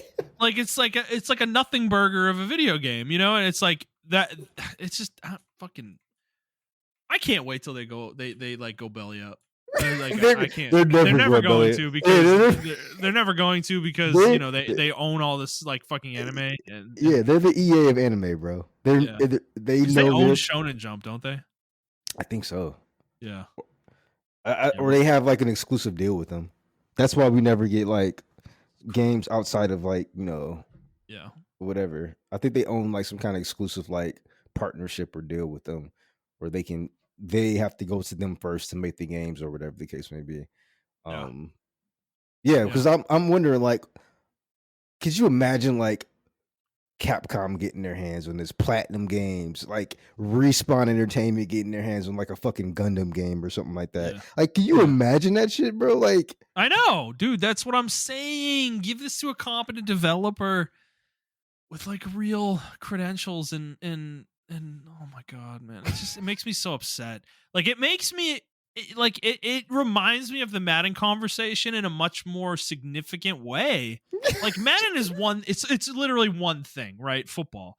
I can live without a football video game in my life, but like we're talking about the entirety of anime video games, like an entire vertical of games just sucked into this vortex of Bandai Namco being dog shit arena fighters over and over again. I mean, watch, I'm going to put the link to this video in the chat. Go to 755 on that and tell me what the fuck even happens there.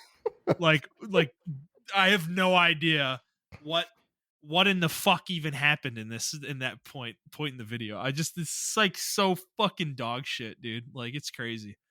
I don't know. And this charted in the US. Who are you people buying this shit? Who are you? I don't understand. Like it drives me crazy. I just don't understand how they make this game look Like like it's that. sold more than God of You know War. what? I didn't watch the gameplay because I knew it was gonna get fucking bad. I'm mad now. What Yeah, the I mean, fuck I've is been watching it this whole conversation. Why do you think I'm losing my mind? It gets worse the more you watch it.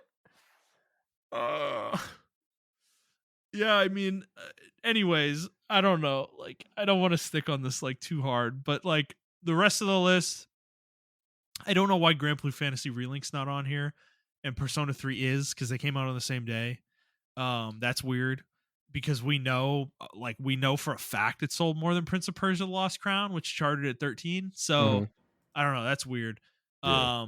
But Prince of Persia hit 13 and like significantly undersold what Ubisoft's expectations were. So Really? yeah, I think it sold like 300,000 or 400,000 copies. Like that's it. I mean, that's pretty good for like I don't want to say a new IP, but a new direction Yeah. in an IP. You know? Well, Metroidvania too. I would hope the budget wasn't too big for it, but Yeah. we know the answer to that is probably that it was. So Oh, fucking god, bro. I I mean, I hope that's decent though. Like 400K in sales for a 2.5D Metroidvania game. yeah. That's super good. I'm praying it gets another game. I loved it. I thought it was so good. Like I I don't know. So um Tekken 8 actually. Um this game is taking off, dude. Yeah. Tekken is one of those games where anyone can play it. Easy to play, difficult to master type game. Yeah. Um, one of the few 3D games that or 3D fighting games where I think the community is kind of balanced in that regards. Remember how I was talking about fighting games last week or week before last? Maybe I was just talking Yeah. about it on Twitter. Um, yeah, this is one of those few fighting games that satisfies that niche of like anyone can pick up and play it and feel like they're doing something, and they Mhm. have like the right type of controls. Like they have these simplistic controls that really are satisfying. But you can also switch it to the master controls as well, and I believe Street Fighter does this as well, to where if you use simplistic controls you can do combos like automatically. Yeah. um but your damage is a lot lower. So like it kind of balances out with the higher tier player who has to execute these combos, but their damage is like, based. It's based on what it's supposed to be. Yeah. So yeah, Tekken 8, I'm definitely not surprised that it's sold this much or that it's high up there. Um it's probably gonna be up there for the next, I say, 2 months. Because it's a really good fighter. It looks Even really good, dude. yeah, Like this game might get me back into fighters. Like I might buy this. DJ's I been would begging me to buy it, man, I and I'd think about it. yeah, I'd think it's about it. better. I was waiting on 2XKO, 2XKO, but I was waiting on that game, right? And but that Yeah. game's not probably not coming out for like another year. So, um, I guess I get fucking Tekken 8 or something like that. It looks really cool though. Like Yeah. I've always been a big Tekken. I've been a Soul Calibur fan, but I've come to terms with that game's probably dead. Even Mhm. though it's made by the same people, the same team. Soul Calibur, I mean Tekken vastly outsells Soul Calibur, but I love Soul Calibur. So Yeah. yeah. But I'd think about it. I don't know. Sounds fun. I haven't played a fighter in God, a very long time. I don't even remember the last fighter I actually played. It's been that long. Like it literally might have been Budokai 3 like 20 years ago. So, um or maybe it was like Soul Calibur 4? I'm sorry. I searched up fucking Suicide Squad. I was trying to Yeah. look at light to see how much they actually sold. And the first article that pops up in Forbes, it no longer seemed possible that Suicide Squad killed the Justice League will last the year. That's fucking insane. I think I think there's a kind of an agenda out against this game though. Like I feel like there's a lot of negative articles coming out, dude, on this game. It feels like games media is trying to farm the negativity. Really, you think Um so? yeah, I have heard a lot of people say that it's actually not that bad of a game. Like it's not great. It's not, it's not like the Arkham games, but it's not like it's not a disaster, unmitigated disaster the way it's being framed. And yeah, it's making me kind of think about that because yeah, I don't know. It just feels like games media is really like got a fucking target on that game for whatever I reason. wonder why though. They I usually think don't. they're farming clicks. Okay. I think that's all it is. Like I just think they're farming clicks, which is Yeah, they bullshit. usually But they usually do the opposite of that. Like they usually yeah, try to hype a game up, or they go against like because they haven't they tried that agenda honestly with like Helldivers, right? They tried to like really shit on that game. Games media was like really shitting on that game, and then hmm like the first day it came out or whatever, and yeah, then after they saw that that shit wasn't really working, the positive feedback was too positive. They switched tones with hmm uh with Helldivers. So I don't like comparing it to Helldivers, and I won't compare it to Helldivers. at all. I like you said, the game actually I watched the gameplay. The game and the movement looks really fucking fun. That's what Um I've heard. Is besides like Harley, the other characters, their traversal is really fun. yeah, and I don't know, even like the Joker, like they're supposed to be released the Joker as well. Even as stupid as he looks, his fucking movement looks really fucking cool actually. His move set looks really cool. And Yeah. I don't know, the game looks you know what I'm just ashamed that it's a looter shooter game. Like it looks really cool if it was like something else besides some kind of looter shooter, if that makes any sense. Yeah. Um Yeah. Yeah, they should have I'm just made a fucking game, dude. Like a single player game. I don't know I, why I they. really I this is what I truly believe in my heart of hearts. I Yeah. believe that this game was meant to be like uh a single player co-op game experience. Yeah. You can drop in and drop out, but then Warner Brothers came in and was like, "Hey, how about the microtransactions though, guys?" And they're like, "Fuck, all right, man, let's do this."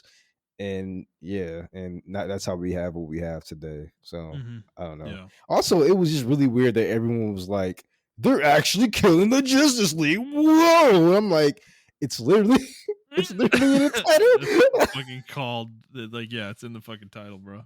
Yeah. Yeah, no, I know.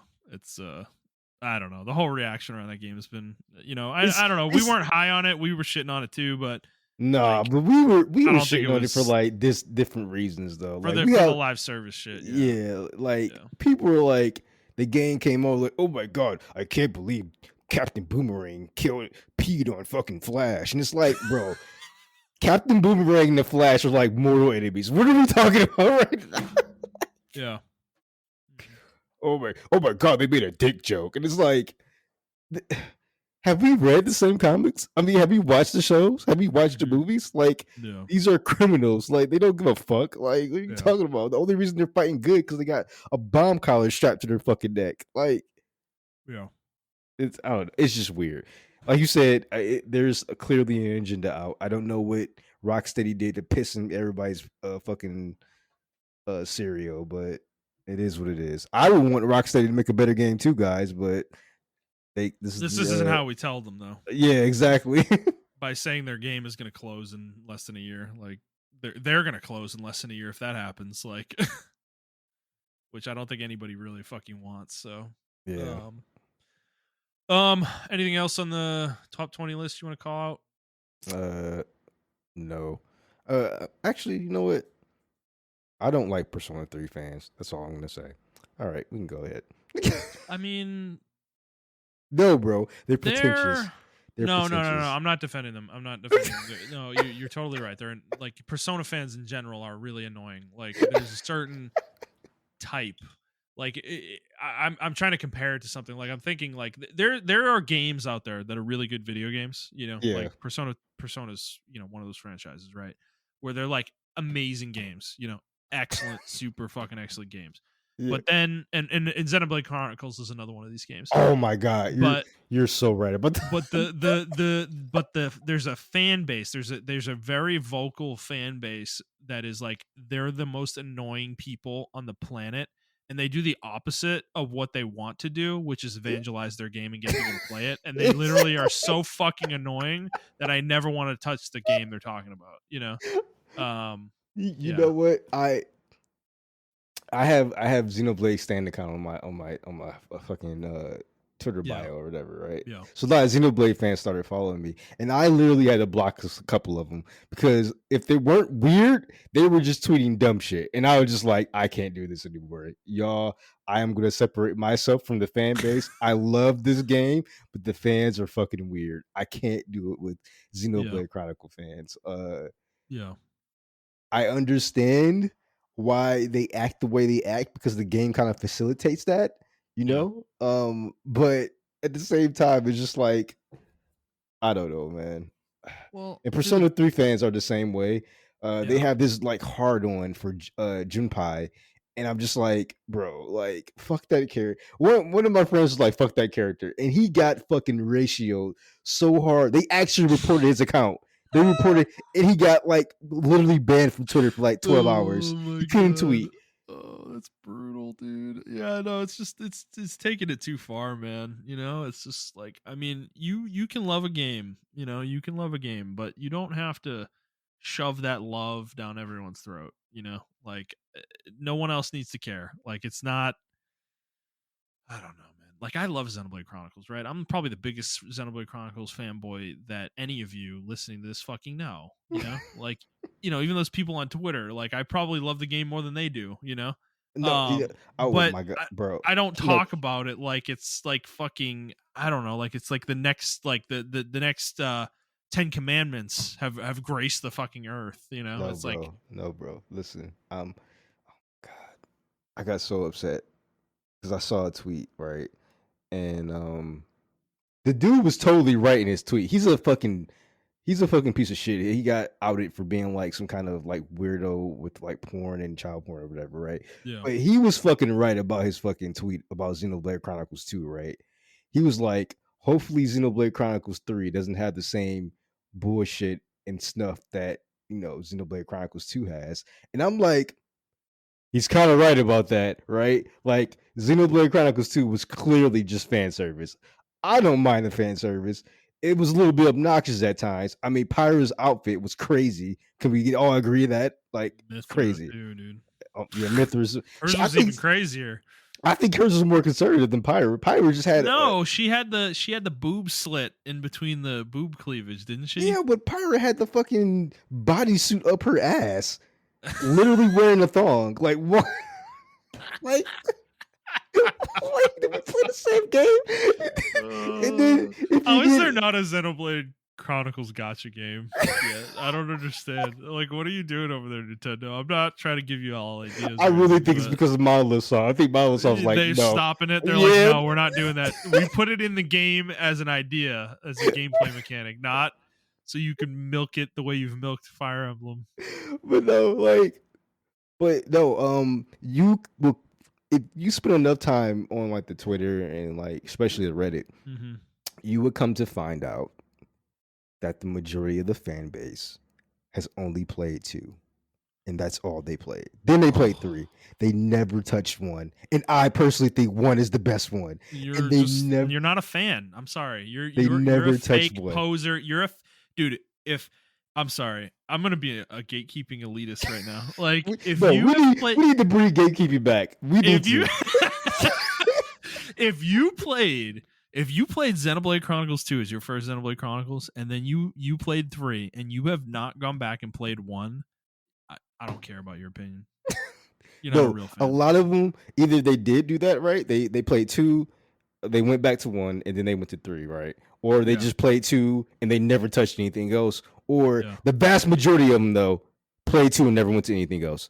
yeah. The second group is two and three, never touched one, and then the third group is I played two, three, and then one. And then there is the holy grail, the succulent of people, of us who played one, two, and three, and Yeah. they're like, actually, guys, if you, I dare you, I implore you, Justin, one day just make a burner account on Reddit.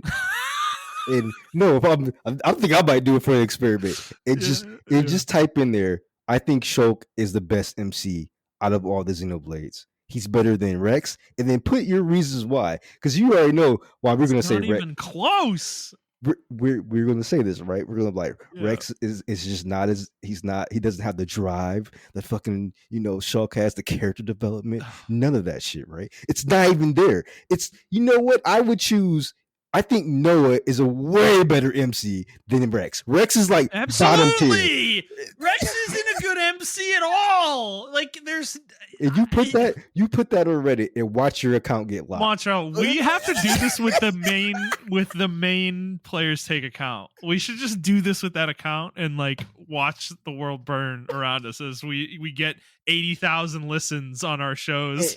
And the reason You I know? figured this out, right, because I was just like, because when Nintendo was actually tweeting about Xenoblade, right, and they were Yeah. tweeting, they did something. Oh, they were releasing the characters, the DLC packets for Xenoblade Chronicles 3, and one of the packs were Shulk, and I was like, oh my god, he's like the best. I even made the Dr. Umar meme and everything for Shulk or whatever, right?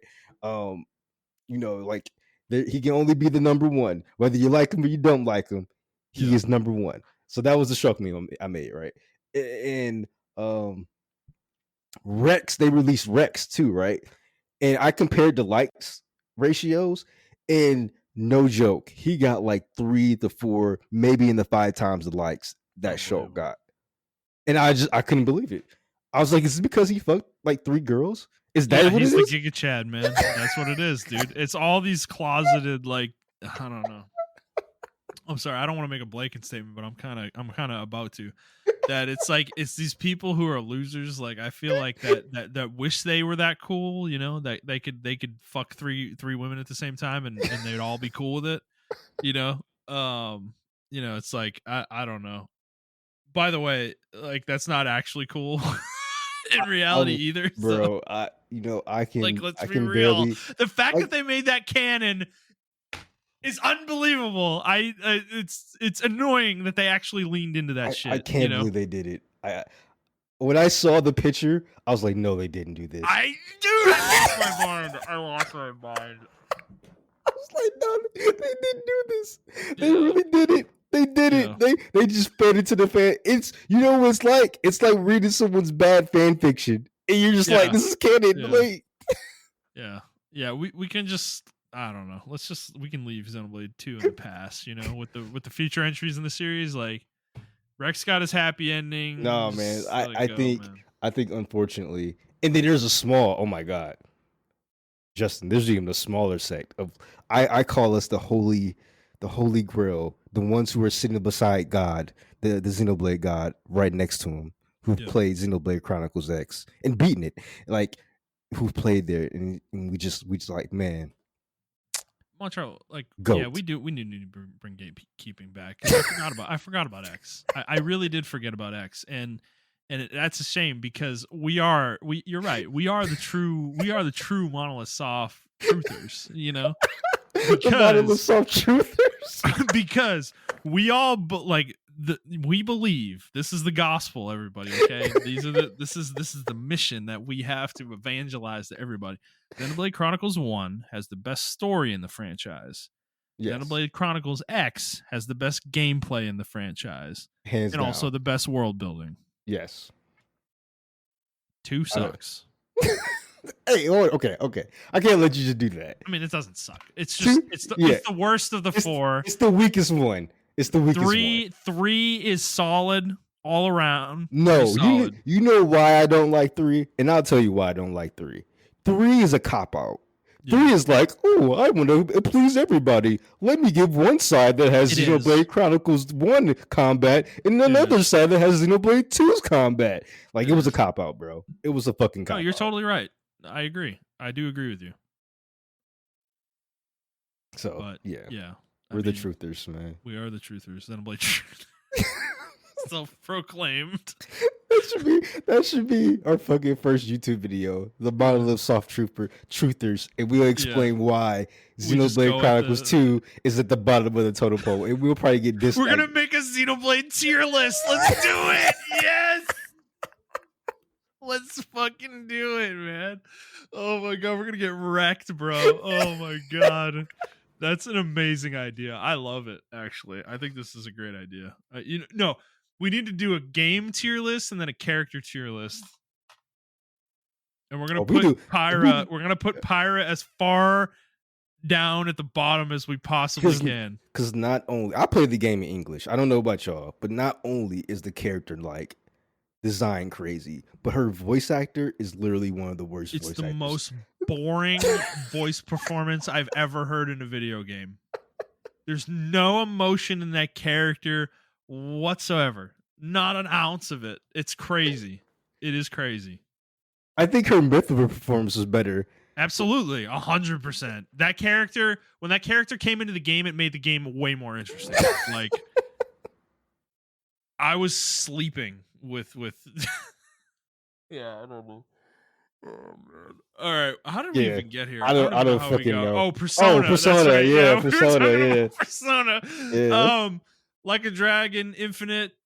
Keep on keeping on, Yakuza.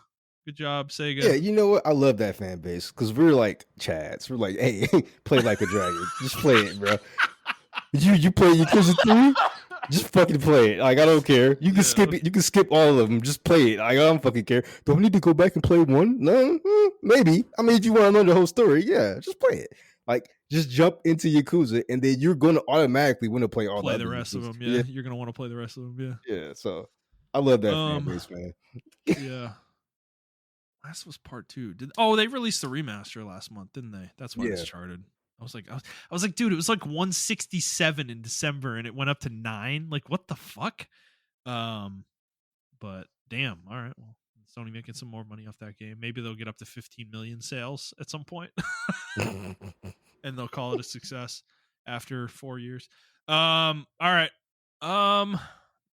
That's it. That's all we got yeah. for news, That's it. Montrell. Yeah. I did have a topic kind of related to the layoffs. I don't know if you What's want up? to talk through it at all. I don't know. I saw somebody say that we're like in a video game. We're in the video game crash right now, like on Twitter. Mm-hmm. And I just do you think that's true?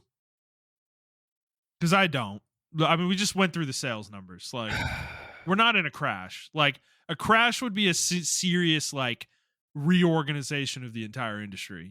Things like change I, significantly. It's like I, yes, a fuck ton of people are losing their jobs, and that sucks. But I was just like, that's not really a crash. no. When I think of a crash, I think how the industry significantly changed from like the 360 in the 360 era. That was like a crash. That significantly changed Well, the way I mean, it's the one in you the can. '80s though. That's like the real crash, right? Like where the Oh industry almost yeah, didn't exist anymore. yeah, It's that's like true. where it I don't. almost died before it started. I don't think we're in a crash. I think we're in a recession. I can say that. I Okay. do think. I do think we're in a recession for video games, and I'm not talking about creatively. So like, I I mean, I was literally about to say we are in a creative recession. you think so? I don't think so. I think we're I getting a lot of dude, innovative games, or not innovative, I'm but I not feel like that's the thing. We're getting a lot of good games. I don't know if I would call them innovative. that's I true. think the Okay. industry is recycling. There's a lot of recycling of the same ideas happening Yeah. constantly. Yeah, that's true. That's true. And they're being combined into different ways that are really good in some ways and sometimes not so good. But I Y- don't know, it's just yeah. You know what? I do think there's a resurgence of video games becoming video gamey. If that makes any sense. Yeah. Uh, I can I, see that. That's true. I think people want video games to just be fucking video games. Like I think we're done with the photorealistic era. And if you are gonna do a photorealistic game, it has to be like really wacky, like Death Stranding. Like that Mm. idea is like super wacky. Yeah. Yeah. A guy fighting with a baby strapped to his chest with a guitar, electric guitar. It's fucking crazy, right? So Like amazing. it uh yeah, it is. It's fucking insane. So I think we're back.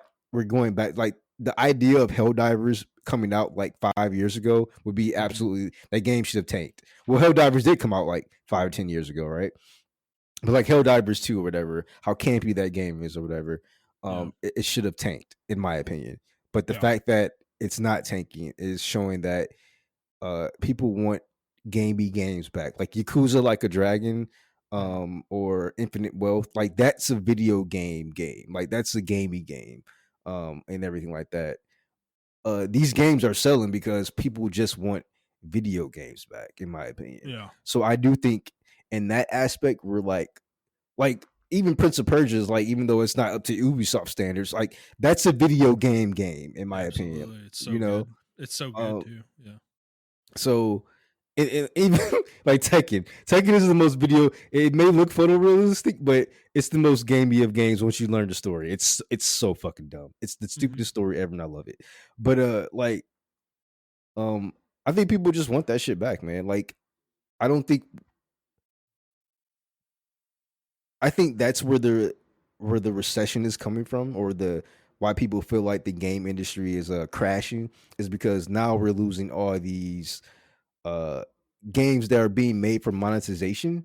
Mhm. And I think the art form of video games, and I just want to play the video games for fun aspect is coming up. And you have to think th- this type of game has been going on for about almost 14 years now. So people don't understand what what it is, you know.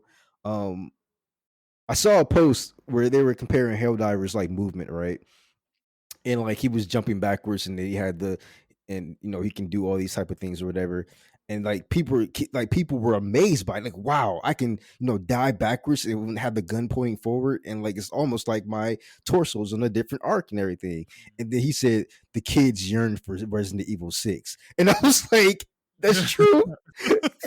It's true, because the Yeah. movement in Resident Evil 6, as much as I didn't like that game, was very fucking good. It was a very fucking innovative game as far as movement. Very free. And then like, uh obviously we were talking about this earlier. We are like, kids were like, oh, we're playing X Defiant and Call of Duty 3, Modern Warfare 3, and the movement and everything. And he was like, oh, the kids yearn for Titanfall. And it's like, yeah, these kids want a video game back, but they don't know they want a video game back. And Yeah. all they know is this dribble, like, that they get. They don't understand what actual movement is. They don't understand what actual arena shooters are. They never played Quake before. They never played Halo 1 or 2 before. They never played these games before. They're just stuck on Call of Duty and uh and Fortnite and all this other stuff like that. And even Fortnite is a video gamey game or whatever, so like Yeah. that's why that game's so successful. So I think that's where the crash, in my opinion, quote unquote crash, is coming from, because we're not getting video games for monetization. We're getting games for, wow, this game's fun, is actually going to sell type deal. So Yeah. that's a Yeah. I think the monetization crash is happening. Yes, I will certainly agree with that, in my opinion. Thank God. Yeah, exactly. Yeah. I think gamers had enough, man. It happened. Like we actually had enough. I think we actually finally hit the end. Um. So Yeah, people and get. I actually like where streaming is going. Not for video games. I'm actually glad that the top streamers aren't video gamers anymore. Like, Mhm. that might be a hot take, but oh, the Twitch is for video games. Like, it's not anymore. Like the top streaming stuff is like just chatting. And I'm actually glad, because now that will incentivize all these people to stop fucking cheating. You know what I'm saying? In these Mm. multiplayer games, Mhm. Yeah. like it just became inherently sweaty. So yeah, Yeah. I'm glad that aspect of it is crashing. And yeah, there are a lot of mini crashes happening, but like for us, gaming's up. All these fucking what's the game you're talking about getting, Tales of Grandia, or Oh yeah. Secret. Secrets of Grandia. Yeah. Like, we're getting games like that, Raven Dawn, and all these other like really niche games and stuff like that, that are like really selling really well, because like people like us are like, man, like this is actual gaming right here. Like, this is that shit. Like, Yeah. this is what I yearn for right here. And I think a lot of gamers are going to find out, either one, they're not really gamers, or two, they're going to have to open up their eyes and reevaluate what gaming is to them. Um, yeah, and it's gonna be an adjustment period. I think it's gonna be an adjustment period for the developers too, because you gotta think a lot of these developers are probably young as well, that are getting laid off, Yeah. and they have to understand what makes, you can't make a video game for monetization, but you have to make a video game for fun, you know. Um, Right. so yeah, that's Yeah, dude. my 2 cents. Yeah. Oh man. Yeah, dude. Secrets of Grindia, by the way, came out today.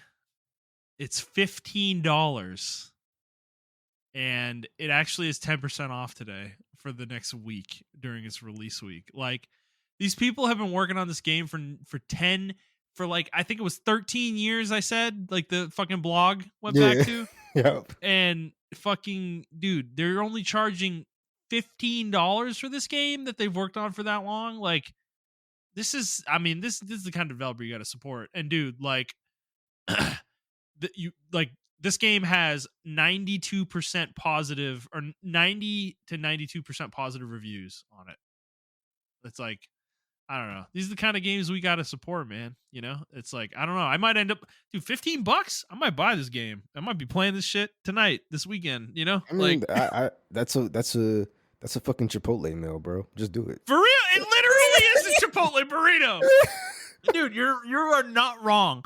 Literally. A Chipotle burrito with either queso or guac in it is fucking $14. You know, it's Yeah. like what am I doing? What are we doing? And you say video games shouldn't cost $70? Kill me. What are we talking about? You know?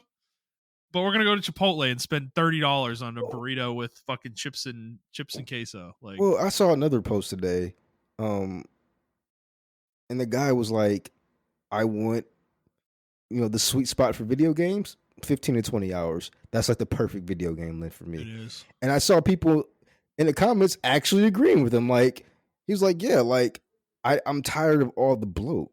I am too. I thought I was alone, maybe because I was getting old, but it's like no, a lot of people are feeling the same way. Like we went through the Assassin's Creeds, we went through the Grand Theft Autos, we went through the Red Dead Redemptions, we went through all these games with like major like bloat and stuff, and we're just like, bro, just give me something straightforward, couple levels, bro, a really solid experience, $50, $60. Like Yeah. I'll even say 70. If I get a really good 15-hour experience for $70, man, I'm gonna praise that shit to high water. I'm like, mwah, good Yeah. shit. You know? Yeah. And I mean, I thought we were on an island with this because, yeah, I just don't, I don't know. Dude, it's even the great games, like The Witcher 3 and Mhm. fuck, I'll even throw Zelda in there and shit, Yep. if that's, if you feel that way. It's like at a certain point, 150, 200 hours, bro, it's enough. It's enough. You want to, and It's enough. people ask me why is Mass Effect's a long RPG, bro. I get a solid 30 to 40 hours of gameplay out of that Yeah. game, each game, Yeah. and I'm I can done. play the whole trilogy in the time it takes me to 100% Witcher 3. And Exactly. I'd still have 30 more hours to go where I could probably beat Prince of Persia the Lost Crown and something else small. Like, it's Quality insane. experience, man. Yeah, Quality. and I would have 5 quality experiences in the time frame that I have one with The Witcher 3. It's like I love The Witcher 3. It's one of my favorite games of all time.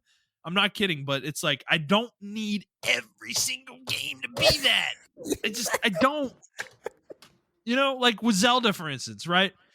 Like Nintendo, guys, the game took 7 years to fucking make, like, or 6, I guess, technically. 6 Mhm. years to make, like, shave 20% of it off and get it out a year or two earlier. Or fuck, shave 40% of it off and get it out like 3 years earlier. It's like, Bro. Yeah, like I don't know. Call me crazy, right? Like I think the longest Zelda game I played besides Breath of the Wild was maybe Wind Waker, right? Am I off on that? That's like the longest one, right? That has to be the um longest one. they're all pretty equally Yeah, long. Twilight Princess is actually pretty long. that's true. That one is pretty long. I will say you're probably right though. Wind Waker is probably one of the larger ones if you try to 100% it, because the map is just so big and there's so much like ocean to explore. But when we say long, how 40 hours maybe? Yeah, maybe. Maybe. That's That's a hard maybe. maybe. Yeah. Yeah. Um like hard maybe as in lower or higher? Lower. Lower. Okay. I don't Yeah. think it takes that long. Okay. Yeah, that's what I'm saying though. Like Zelda Ocarina of Time, 15 hours. Majora's Mask, 15 hours. I'm being Yeah. generous, by the way, because I can beat that game in like 8 hours. Probably even lower than that. I can beat Ocarina of Time. I get that shit to a Yeah, T. I can beat that in like I smell the roses with Zelda games, so I'm not beating it that fast, but you're probably right. yeah. I mean, that's what I'm saying. If you want to, though, you can probably beat it in like 5 or 6 hours tops. Like if you're organically playing, you're not using a guide, I think it takes longer for sure. Yeah. That's for sure. But yeah, you could play like the whole Zelda franchise probably in the time it takes to beat Tears of the Kingdom to 100% Tears of the Kingdom, like excluding Breath of the Wild. Everything else up through Skyward Sword, you probably could beat them all in the time frame it would take you to beat Tears of the Kingdom. And that's kind of my point. Is like there's like a time economy with these games, and I don't like respect my time more. Yeah, Like we're in a time crash too. Like, yeah. because games are shorter. Yeah, man. No, I need games to be shorter because yeah, I want to be able to play a game like Raven Dawn, and actually Yeah. put time into it. It's an MMO and it's super grindy and it takes a lot of time. Like I mean, we're talking hundreds of hours if I want to get deep into it. Yeah, see, Um, people would counter your point with that, right? They'd be like, "Well, Montrell, you put 500,000 hours into fucking Monster Hunter. That's a long game." No, I get quality bite-sized experiences when I go in. Each yes. Monster Hunter fight is a boss fight. I get a quality hunt out of there, and Yeah. I'm done. You know? Right. I'm not playing that, like I could stop between any hunt, right? I could play one hunt and then get off and play something else. And it's like I think my thing with Raven Dawn is like it's that's a certain experience that I'm playing over time. I like the gratification I get from playing a game over a long period of time and making progress in that game. That's why MMOs are so appealing to me. But I want to have that experience while still being able to go play single player games and actually feel like I'm getting through them rather than spending a month playing one game and by the end of that month I just want to throw up and I never want to see that game again. It's Yeah, like that was me with Dragon Age. 125 hours into that game, and I was just yeah. like, "Okay, bro, like I can't do it." I still did beat the DLC for that game, by the way. Yeah. Yeah. Persona 5, prime example. Persona 3, prime example. Like there may be quality 150-hour experiences. I don't have the time for it like anymore. I'm sorry. And that's why I'm so nervous about Final Fantasy 7 Rebirth.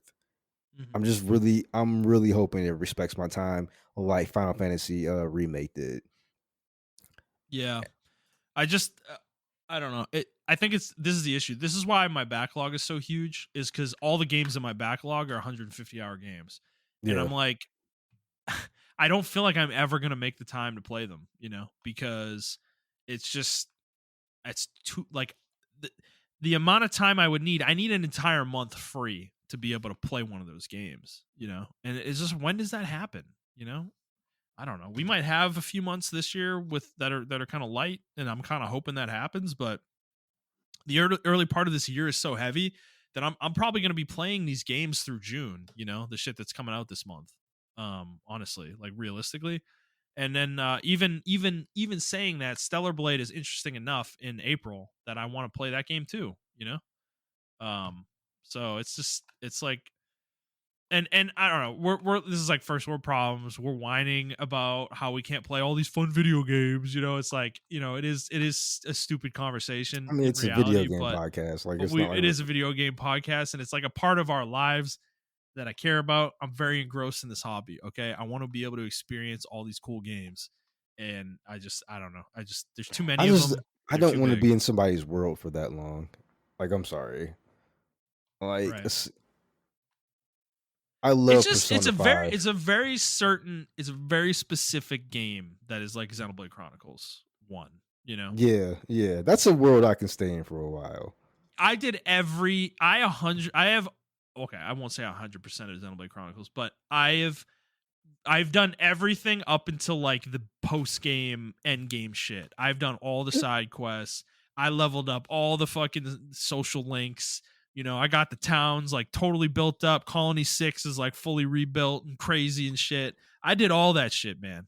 I've done all of that shit. So like I will play a game that long if I love it enough. And, But and, it's and just that's what so rare I that that think that's what we're happens. saying though, right? Like you have to really love the game. And I'm Yeah. like I don't like you said, I just don't need every game to be that. And it's also on the other side of the argument, it is like, well, what if that's that one person's love? And it's like more power to them, bro. Like Yeah. I just don't need the main quest to be, you can complete Xenoblade Chronicles 1 and 2 and 3 within 40 hours. You don't have to do I everything. think so. I think you're right. Yeah. Yeah. You don't have to do everything. But One, like, no shot. One's way longer, dude. yeah, one is way longer. Yeah. I think Yeah. that's about a 50-hour game. But 2 and 3 definitely. I don't know about 2 either. But 3 definitely. Definitely three. Definitely Definitely three. 3. Um Yeah. but I mean, I've done it. I played all 3 of those games back to back. I can't believe you did that. I still am impressed by that, dude.